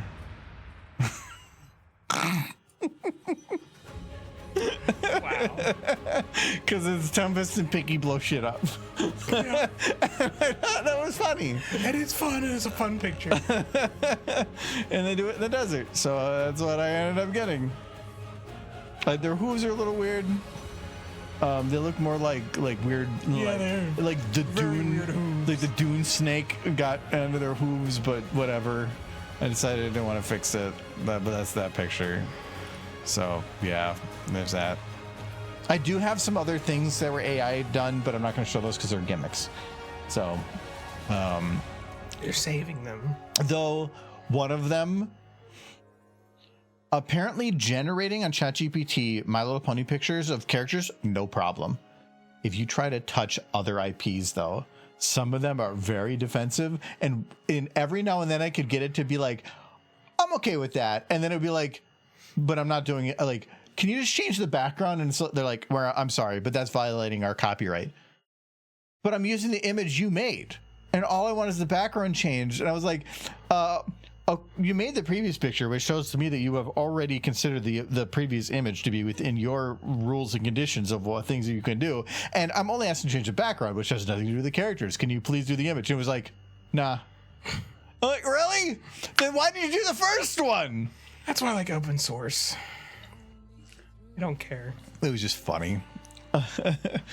I tried to find, like, can you, like, pretend that they're, like, somebody else or something? Some of the stuff I was surprised to let me do, and then other things it would just stop, and then suddenly it wouldn't let me do anything more. Like, suddenly it was like, hey, wait a second. I think this might be Mickey Mouse. I think you've been breaking the law.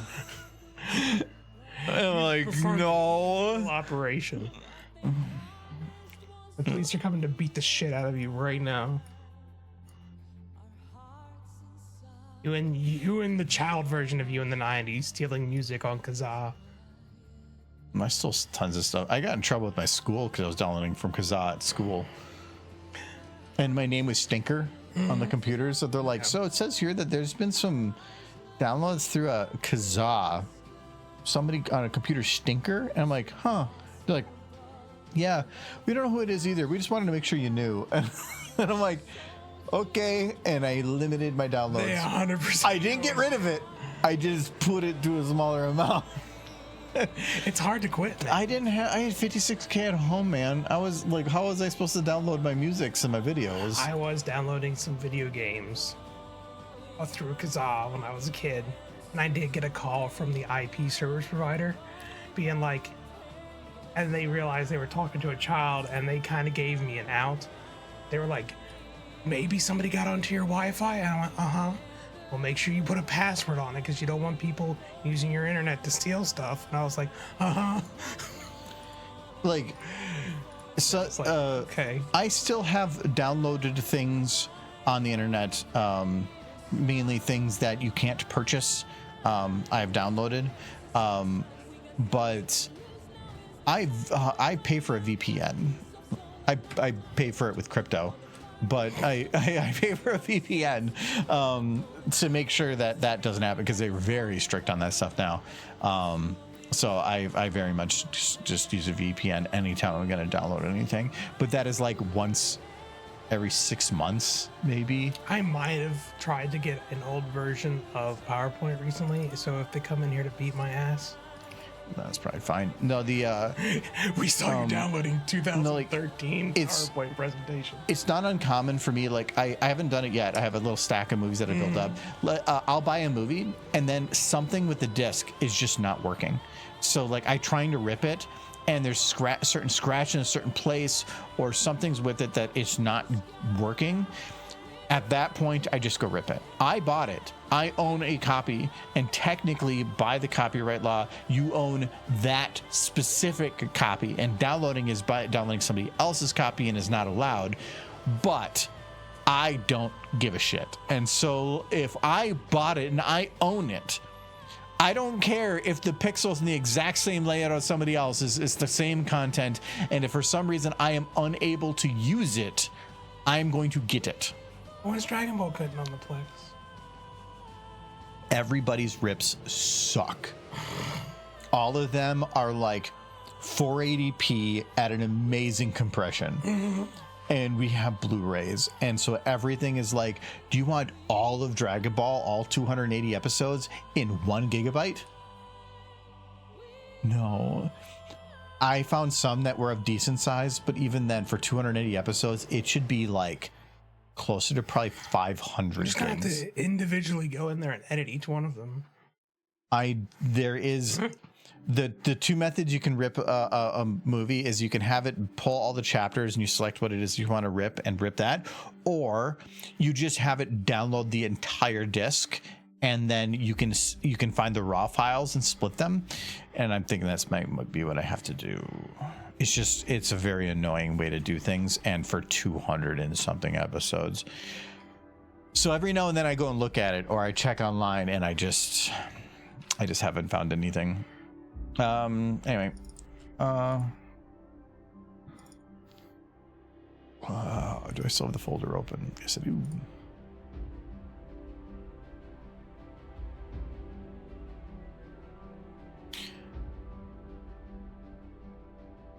There's one more time for. There's just enough time for one more picture. You're gonna read A Mare Worth Fighting For What? at the panel. Yeah, it's great. I already have plenty. No, you need A Mare Worth Fighting For, and you need to make a picture of That's what I'm looking for. that chapter from Fallout Equestria. No, that's okay, Michael. I'm not gonna read a chapter of a story. It's kind of its own individual story.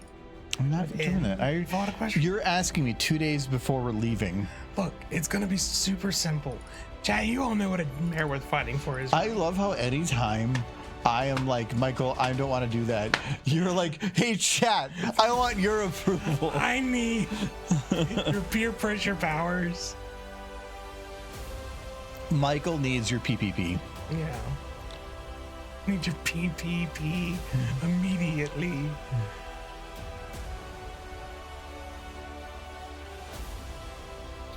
Well, when I was overseeing my college computer lab, I had a hard and fast rule: no porn unless you made a copy as well. That's not what I was downloading. Like early, this like Red versus Blue, which was the Rooster Teeth stuff. I started watching Red versus Blue when it was like on episode 2 or 3. I ended up finding it through some weird internet thing, and they were distributing it through torrent.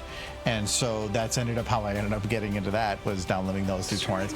I downloaded a lot of music because I didn't care about copyright then.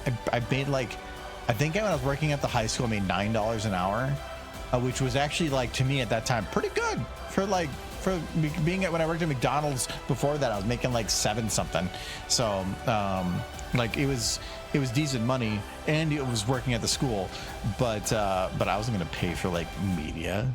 Other people were like putting us out there. I was poor. I needed free shit. I was, when you're young and you don't give a shit. Yeah. Also, there was this idea that suddenly, oh, holy crap! All I have to do is this, and I can get a video game. I never did video games though, because I never really had a computer that played video games. Yeah. It was all music and sometimes movies, but back then downloading a movie was kind of rough. Mm-hmm. Like now you can like get 10 times the quality, like in 10 times as fast, but back then. Mr. Edward, you know what A Mare Worth Fighting For is. You've read Fallout Equestria, right? It's the chapter that wasn't in the first edition, but was in the second edition. They added it later. Okay, so I'm gonna double check. Again, like I said, panel recommendations. Make sure your shit works. Mm-hmm. I kind of like a lot of these projectors do put it at 1080, but I kind of like doing these in 720 because like here, like it kind of gets pixelated and it just looks kind of shitty, and I kind of like that for They're the just running panels. over Applejack's cider stall. I see. It's supposed to be a lemonade stand, but I don't have no fucking lemonade stand. It's good enough. I'm just ads. Man, lemonade sounds pretty good right now. I think I'm dehydrated. I went outside, did a bunch of work, and then I came inside, drank beer and soda pop. I don't think I'm gonna bring Rainbow vs. Ronald McDonald now. I did a full edit because I have 6. What if you need it as a backup? You have an hour and a half. That's 15 minutes per read. I kind of want to install a What the Dub onto your laptop in case we run out of time. Because it is a video game mod. Oh, you're not gonna have time to go through a game of that. That's like 20-30 minutes. Yeah, we can start one if we have like 15 minutes to kill. I don't think it's going to be a thing. I just want it there in case it is. Because I have it on my Steam Deck, but that's not gonna work for that. I would need it on your laptop. I do have. I'm gonna be opening my laptop tomorrow and doing updates and everything to make sure it 100% runs and make sure that PowerPoint's running. I do have one PowerPoint that I have for this too. Generally, for a lot of the bad fanfics, like some of these, when you go into the fanfics, it just has a picture. But if I have enough gimmicks during the panel, I don't want to have it be where people realized pretty quickly that if it's a picture, there's no gimmicks, but if it's a PowerPoint, it is gimmicks. So instead, I started doing it where I started doing all of them were PowerPoints, even if there were one picture, so that when PowerPoint opened, it was because that was the normal thing to do, not because that was the gimmick thing. So this time don't have as much of that, so I'm not going to worry about it. But one time I had like half of them were, so I made the other half PowerPoint too, just to like throw people off. But that doesn't happen often, because I think that was Trixie and Anna Blaze go to the Salem Witch Trials. Yeah, That's a good one. that was the one. Yeah, and you put it in PowerPoint. Yeah, I had to put this in a PowerPoint because whenever they were gonna get slapped, does the videos not work? Oh, so when you're actually, I think, presenting, it auto plays. And then I would switch back to this, and then in the thing they were actually getting slapped. So I did that. I have them numbered in the corner so that I knew I was on the right slide just in case. Yeah. Madam Blaze. He has less to worry about if I remember the thing. Yeah, so she gets slapped. But there's one of these.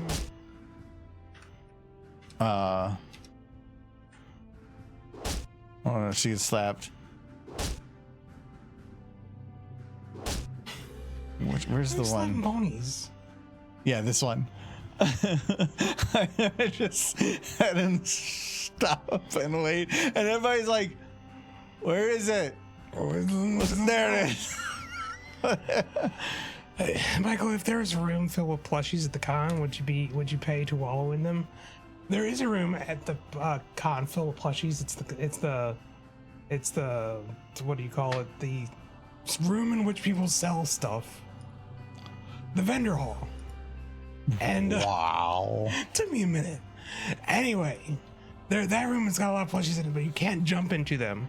I've seen somebody do that once, and they didn't get banned from the con, but they're not allowed to have panels anymore. Yeah, he brought up about having a room that people could go in and just lay in plushies, but I was like talking about sanitary concerns, but I said sanitary is less of a concern than safety and accountability. Yes. It's somebody's going to damage something, and if they don't have to pay for anything, they're going to jump in and they're going to do some stupid shit. And if this was fandom 2014 or 2015, you would 100% have somebody in there tearing plushes apart. I saw somebody do that once.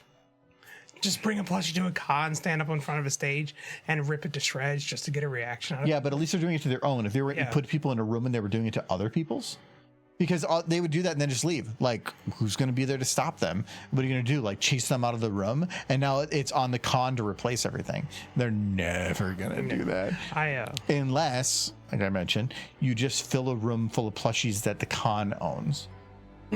Or, like, oof.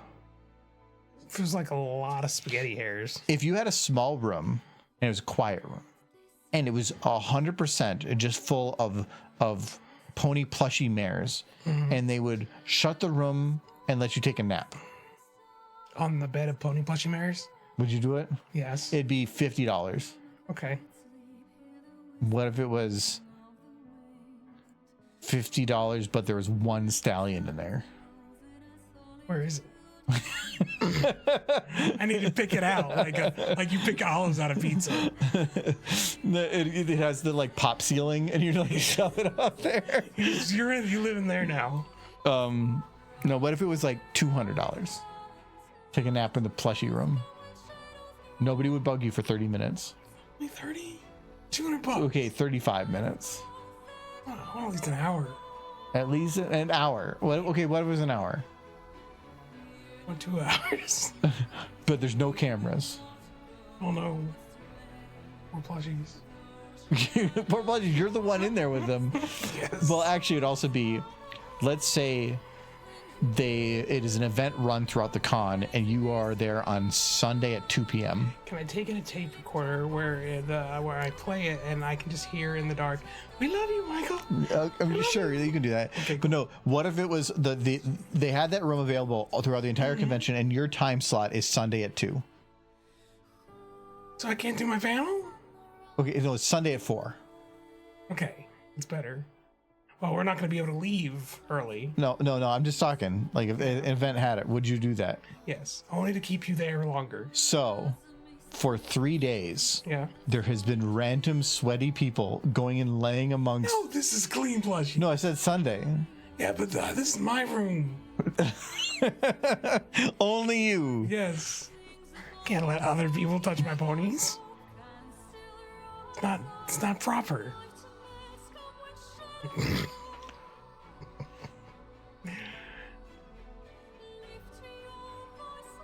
Now what? You got 15 minutes to kill. So that is, I've done with all my pictures, I think. I want another soda. Drink this one. And I drank my beer. And I'm still thirsty. And I got a boo-boo. I'm gonna try poking at this for a little bit because we're not gonna be streaming for another week. We gotta fix it. Fix what? Oh, it's this one. I'm gonna be sad until you fix the Fallout one. But what about Uma? Like that. High school girl? You need What? Ghost Fag. No! Here's Could a Ghost high Fag. schooler do this? I nearly made a ghost today, but I stopped it. I did a ghost fact for you earlier. Yeah? Yeah, what was the ghost it? fact? I said ghosts. Ghosts hate the music that we play because all the music they listen to is backwards. So if you have ghosts and you want them to stop and leave you alone, just play your music backwards because then they'll be stuck dancing. That's a good Ghost Fag, yeah. Is that a fact? Absolutely. Okay, cool. There was also something about mares being shot, but No, that one's not. no, that was in the same fact. I don't know where it was, but it was somewhere in there.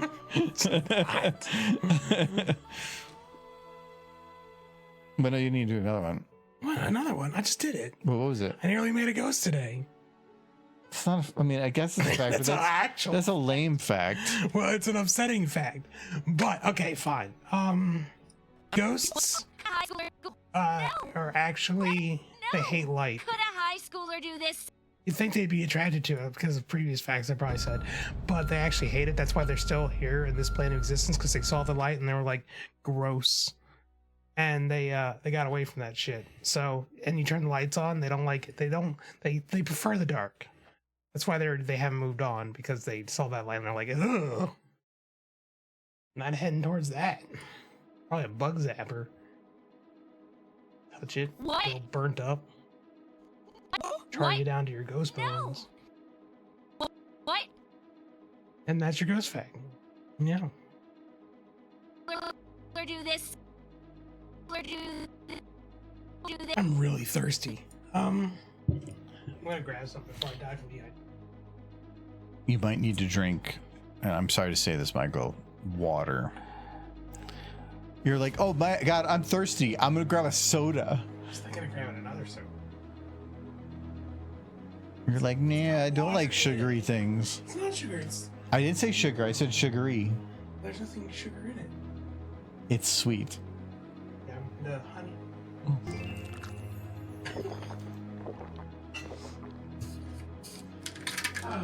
Cheers, Sunset.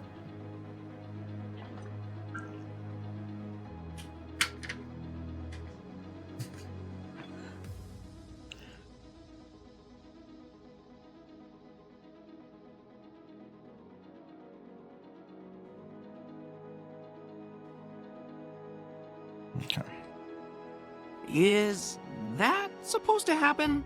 Okay, so we do have the issue of audio, because as Michael has graciously confirmed, 15AI is down again because it is considered, I would think, the most unreliable website on the internet. Instead, I'm actually kind of curious on this. How is this website doing? Wait, he says announcing Artist Alley, but then he doesn't put a link to it?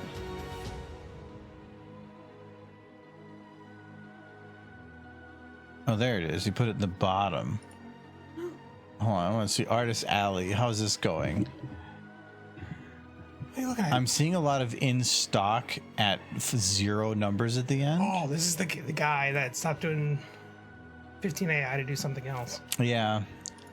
Could have just opened up a Redbubble Well, so or an this Etsy page. some of these, so like, yeah, this is just Etsy. You just made Etsy? I think you just made another Etsy. Then why don't But for you bony just stuff, do it's- Etsy? The only thing I can think of is that they have more favorable percentages, but Nobody knows about it. physical merch, okay, dressings, bags, prints, whatever, downloadable content, auctions, okay. I think auctions actually is a fairly decent That's thing to have. eBay. Yes, but then it's having it in one place for like this type of stuff. I can see auctions being a neat thing, but there's a trust that's been built up, and when you keep making things and then taking it away and then making things and then taking it away and then being kind of drama oriented, it kind of feels like then you want to give them your money. I don't Like, it feels like at any point that they could take this away, and if you become reliant on it, a marketplace needs to not only provide somebody a place to sell some things, but also reliably, and reliability is already something that they've shown is kind of a difficult thing. And you could say, like, I made things, I can take it away. It doesn't matter. If you're making somebody's money reliant on something, the reliability needs to be completely separate from anything. Yeah, that's a little unsure. Yeah. I think they are slowly giving out some of the models. Well, they do have raffles for like free stuff, but again, when you have something like this, it's 100%. And also, I would prefer to have 15 AI. Just throwing that out there. I'm also kind of curious. How is payment handled? Do you give him your credit card? It's probably through PayPal. That's the only way I. Well, no, I would because trust it. you're going through here. You say this, you say buy now. You have an email. All of it has to be through a centralized account. You could maybe do PayPal, but then he'd still have to do the processing for the initial purchases, which that's a cost. So I can understand like a fees and stuff, but flat shipping rate. That's interesting. Anyway, yeah, I'd have a lot of questions on that.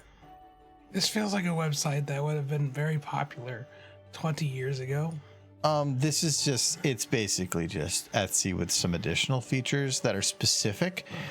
But if you make something, like Etsy is broad in what it does, and then eBay is broad. This is trying to do multiple things, but then in a very narrow focus.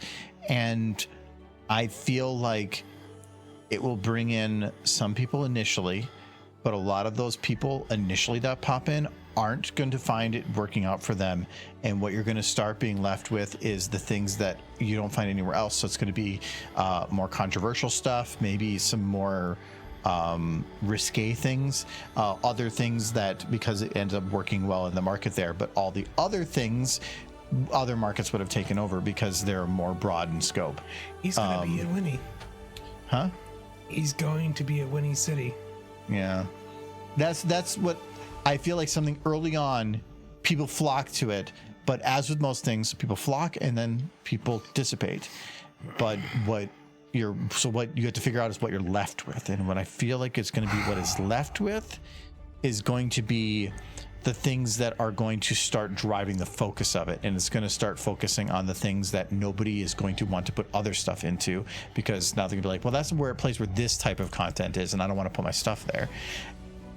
Which that's just how these things work. Anytime you make a new platform, big influx and then a big reduction. So what do you think the guy who says he's a video gamer is going to show up to a video game panel? I don't know. I don't care. I don't really care either. I know not to approach him because he's the kind of person I don't think he'd appreciate You it. just do your thing. Like, who cares? Whole new marketplace. Yeah, essentially, that's what I feel it's going to do. Why wouldn't it? The chances of you getting a bunch of people in and then to keep going up, you have to provide something unique. I don't feel like they're providing. They're providing unique in that it's like if somebody were to say, hey, if you buy our platform, we have all these streaming platforms in one place, but all those other platforms are going to be angry that you're doing that, and so they're going to find other ways to get you out of there, or will buy you out, which is just then where you are creating a platform, the purpose of sale, which who knows, that could be what's there being there too. Everything that he's providing, nothing of it seems unique. It just seems focused, and focus can work, but eventually it's going to be a bad focus. But I think Derpy Brewer is always advertising a website that already focuses on pony merch. Yeah, that's what I'm saying. There's lots of places to go, and yeah, maybe having a nice central place is going to work, but why? The question is, why should somebody sell there? And he probably has reached out to people and done like a Todd Sweeney approach of, I'll give you very favorable percentages. Maybe I won't even take a percentage. Maybe for the first 6 months, you get 100% of your profits. Something to get people there. But like, has Todd Sweeney's bit worked to get people to Epic? Kinda, but it hasn't really been a disruptor. I have a feeling he's going to be in the vendor hall a lot. Yeah, only thing I can think of is he's got to not only give favorable numbers, but maybe even like incentives to get people to go there. Because why would you? I've been on Etsy for 12 years. I know Etsy. It's working. It's fine. Why would I move somewhere else? It's going to be funny if one of his big selling points was no AI art. No, 100% could be. But again, the thing I don't understand about selling AI art is I'll just go make it myself. Yeah. Like they sell them. I could see a marketplace of AI models, because that's a little harder to put together. There's an entire open source web page for AI models that is hundreds of which means pages long. Which when you have something that's that flooded, it's going to be free, because eventually somebody's going to put it free, and then no other place can compete with free. So then everybody makes it free. It's the Wild West. The AI model marketplace. That's when people when they're talking about investing in AI. I'm like, I wouldn't touch AI because it's changing too fast.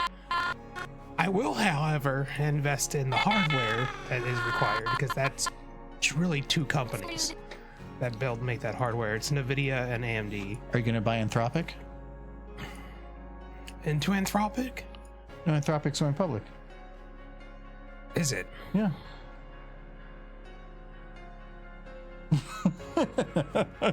I might have to read some stuff later. I already invested in an investment firm that has money in Claude, so I'm already invested tangentially in Claude. There are some that are making a name for themselves. Anthropic is one of them. Anthropic's a very big name. It confidently filed for an IPO on June 1st, yesterday. So yes, it's still going to be a big they anticipate the public listing could occur in late summer to early fall. Like one company that's going public that what does it mean to say it confidently submits? I don't know. I'm seeing multiple places say confidently. AI giant Anthropic plans to sell shares in U.S. as valuation nears $1 trillion. I wonder how much each share is going to go for. Well, that's what they get on the IPO.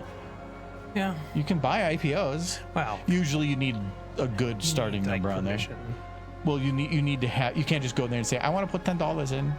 No, like you need many zeros. There is one stock going public, and I wouldn't touch it with a 1,000-foot pole, because it's very, very clearly to me a fleece, and you're going to disagree as to who I think it is. A fleece?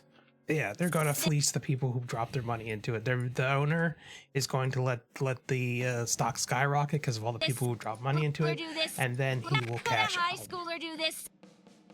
Valve. No, he's too busy playing with boats.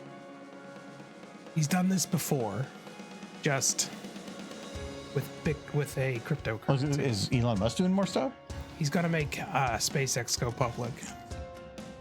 But I do not want a space company public. Yeah, but each share is going to start at like $650. But like, which is crazy overinflated. I don't think we're at the point yet where space is a profitable private entity. It's not. it's only worth as much as it is because he keeps dumping money from his other ventures into it. Yeah, but it really, stocks aren't about profitability. They're about emotion, and people really like him some reason. People will dump money into it. That's why Tesla stock is so high. Yeah. It's not because Tesla's an amazing car company. It's because people have like. Tesla's not a car company. What are they? They're a technology. They're, I believe, What is the like? They're definitely a car company. No, but what do they call? I believe that they're not actually considered a car company. Is Tesla a car company? I believe they're considered something else. They're not an innovator. Officially not a clean energy, but its identity is contested between its core strategic pivot towards AI and robotics. I believe is considered technically a robotics company. If you look at what they're technically, like, they sell cars, but there's a lot of companies that sell a product. But like, it's the saying, McDonald's is a real estate company. Yes, but that's a little. We understand that. Yeah, but it's in the same but like, vein. Tesla isn't making money on the robots. Their cars. No, but it's about the innovation and the building of that. They don't innovate. No, they don't really. Well, kind of. Tesla was a huge innovator. No, Panasonic was a huge innovator. No, Tesla did a lot of it, but it was many, many years ago, and they haven't done shit since. All they did was take the batteries that Panasonic had just came out with and rush to put them in cars. Yeah, but a lot of the standards that people are using now today was stuff that Tesla developed. They did a lot of innovation, and they helped develop supply chain and everything. It's just then they sat on their asses and did nothing. But they didn't develop the battery, and they didn't develop the motor. Yeah, but you sometimes being the innovator is to put those two things together. People knew how electric motors and batteries work. They made it work. They took Panasonic batteries. That's all they did. They bought so many AA batteries. And they definitely took Panasonic's batteries and showed China those batteries, and China started producing them cheaper. Well, they showed China Tesla cars. They trained China how to make the batteries, how to build the cars. They basically trained China how to make an electric car, and then China said, "All right, wait, we'll just do our own now." Yeah, we actually have tons of lithium. By the way, we gave them so much fucking knowledge. Tesla taught China to take over the market. 100%. It's kind of crazy. Basically, they bought the Panasonic batteries, and then they absolutely took them to China and said, How many? Make this. So, would you, if like an entire electric car just ran on AA's, where like let's say the battery ran out, okay, and you could just replace the AA's. Mm-hmm. I mean, would you do that? Would you get an electric car? It would take a while to replace those AA's. Oh, it takes like 7 hours. No, that would suck. But then you don't have to charge. Yeah, I thought about swappable batteries, but I think it would be one big battery pack. No. Just lots and lots of AA's. Like you go to your car, you lift up the side, and then you have the one single screw at the bottom. Just like and you try to, and then you pull off the plastic cap, and then you just see 1,000 AA they batteries. just pour out. They just pour out. You don't even put them in. You're just. I can see you with your back to it, shoving it. You're like, hey, can you put the screw in? I like the idea of just shoveling them in like a coal train. Just AA batteries. You just see the soot covering your face. And they're like, well, these are batteries. Where'd that soot come from?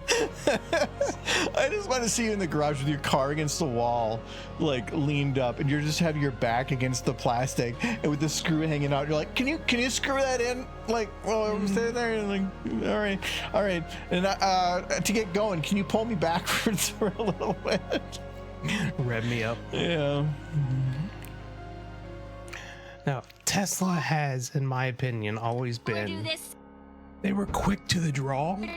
They got their cars out in the market before it was like other car companies who were more responsible would consider it feasible. Nobody else would have done it before. Because it wasn't feasible. It wasn't profitable. They pushed it when it needed a push, and then everything else took it away into where now they're not the innovator, other people are. They had an opportunity to do a lot, and then they kind of were like, Tesla truck. Because they didn't, though. No, they definitely. Panasonic developed the lithium battery. Yeah, it was inevitable that it was going to happen. They did a lot of other innovations. Not just like you shove a battery in a car and you make it work. They didn't make the battery. It's developing how all the motor works with it, how to put in something like that in a car, how to get a charging standard that's built, set up an entire network across the entire country that needed to be in place before electric cars would work at all. Electric cars existed before then. They were using nickel metal. I know, and they weren't as efficient. emissions as nobody a wanted to result. do anything over the road because everybody would be like, I don't want to take a long trip because the car. They spent a lot of money building that system. Yeah. If it wasn't somebody taking that investment, no other electric car would have done it. Not for several years. But No, not for a very long time. By them setting up the system, other people could piggyback off that for a little while, enough to get a better system set up. And now our system's actually pretty decent. Tesla was trendy for a while. They were very trendy. I loved Tesla cars, and I kind of wanted one for a while. Not anymore. I don't really care about it anymore. But I thought they were super cool. There is so many Teslas at work. Our work has at least, I would say, a couple dozen. Tesla's like pretty prominent in the area. Yeah. Yeah, which is weird because like Minnesota winters, you get like half mileage. It's not that bad. No, like the one guy that I used to work with, he said, add the worst case, it'd be about half. And nowadays, that's not a problem to me. Like, if you have a 300-mile engine, it goes down to 150. Oh well, you can manage. But that's for like half the year, and even at, let's say, like on average, you get down to like 225. But then over time, that does degrade. But still, that's not too much of a problem.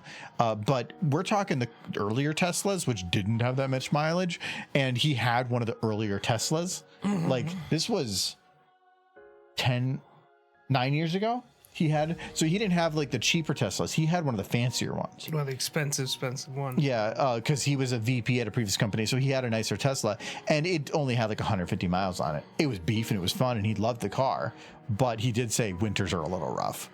Mm-hmm. So like how it took off in Minnesota at that point. Nowadays, perfectly fine. They've gotten a lot better. The solid states will make that a non-issue once they're all over the roads. Yeah, but what's the incentive for America to do it anymore? Well, Toyota's going to do it and then sell them here. Yeah, but people have to buy it. And like, again, if you're going to spend $10,000 more, gas prices right now are going to be an incentive towards it. But then they took the incentive away to go to gas or to That's electric. The whole thing. The solid states already exist, but Toyota's not going to put them out on the market until they can find a way to make them affordable. They're going to make sure the infrastructure is super efficient It just first. it's a balance, and I feel like in America right now it is not balanced towards electric. For the rest of the world it is, and I really think it should be, but right now in America it isn't, and it's probably going to be at least 2 years, but probably because even after say some administration changes, infrastructure needs to change and then needs to catch up, and that takes a couple years. So you're talking 4 to 5 years before anything starts to really get back to normal. But by then, 5 years is a very long time when it comes to tech, and you're going to already have other people well ahead of you. So we'll see how that goes. Anyway, we are out of time with that. I'll start. We rambled. What is going on here? I got a horse. I like it. That is Nicolas Cage. No, there's a horse in front of Nicolas Cage. He's going to eat that horse. There's a cat. There's Horse, so watch much out. going on the screen. There's Michael. Look what these horses are in. Oh, no, what? It's a furry. No, it's a horse. What is this it? horse? That's a bucket with a mare in it. You got a bucket. There you go. Oh. I was waiting for your song.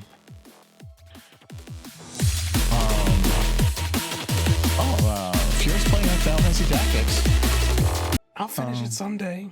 I didn't say that. I was meaning it, but that's not what I said. There's chocobos. Actually, we haven't rated Fiora for a while. We should head over there. It's Final Fantasy Tactics is a great game. Mm-hmm.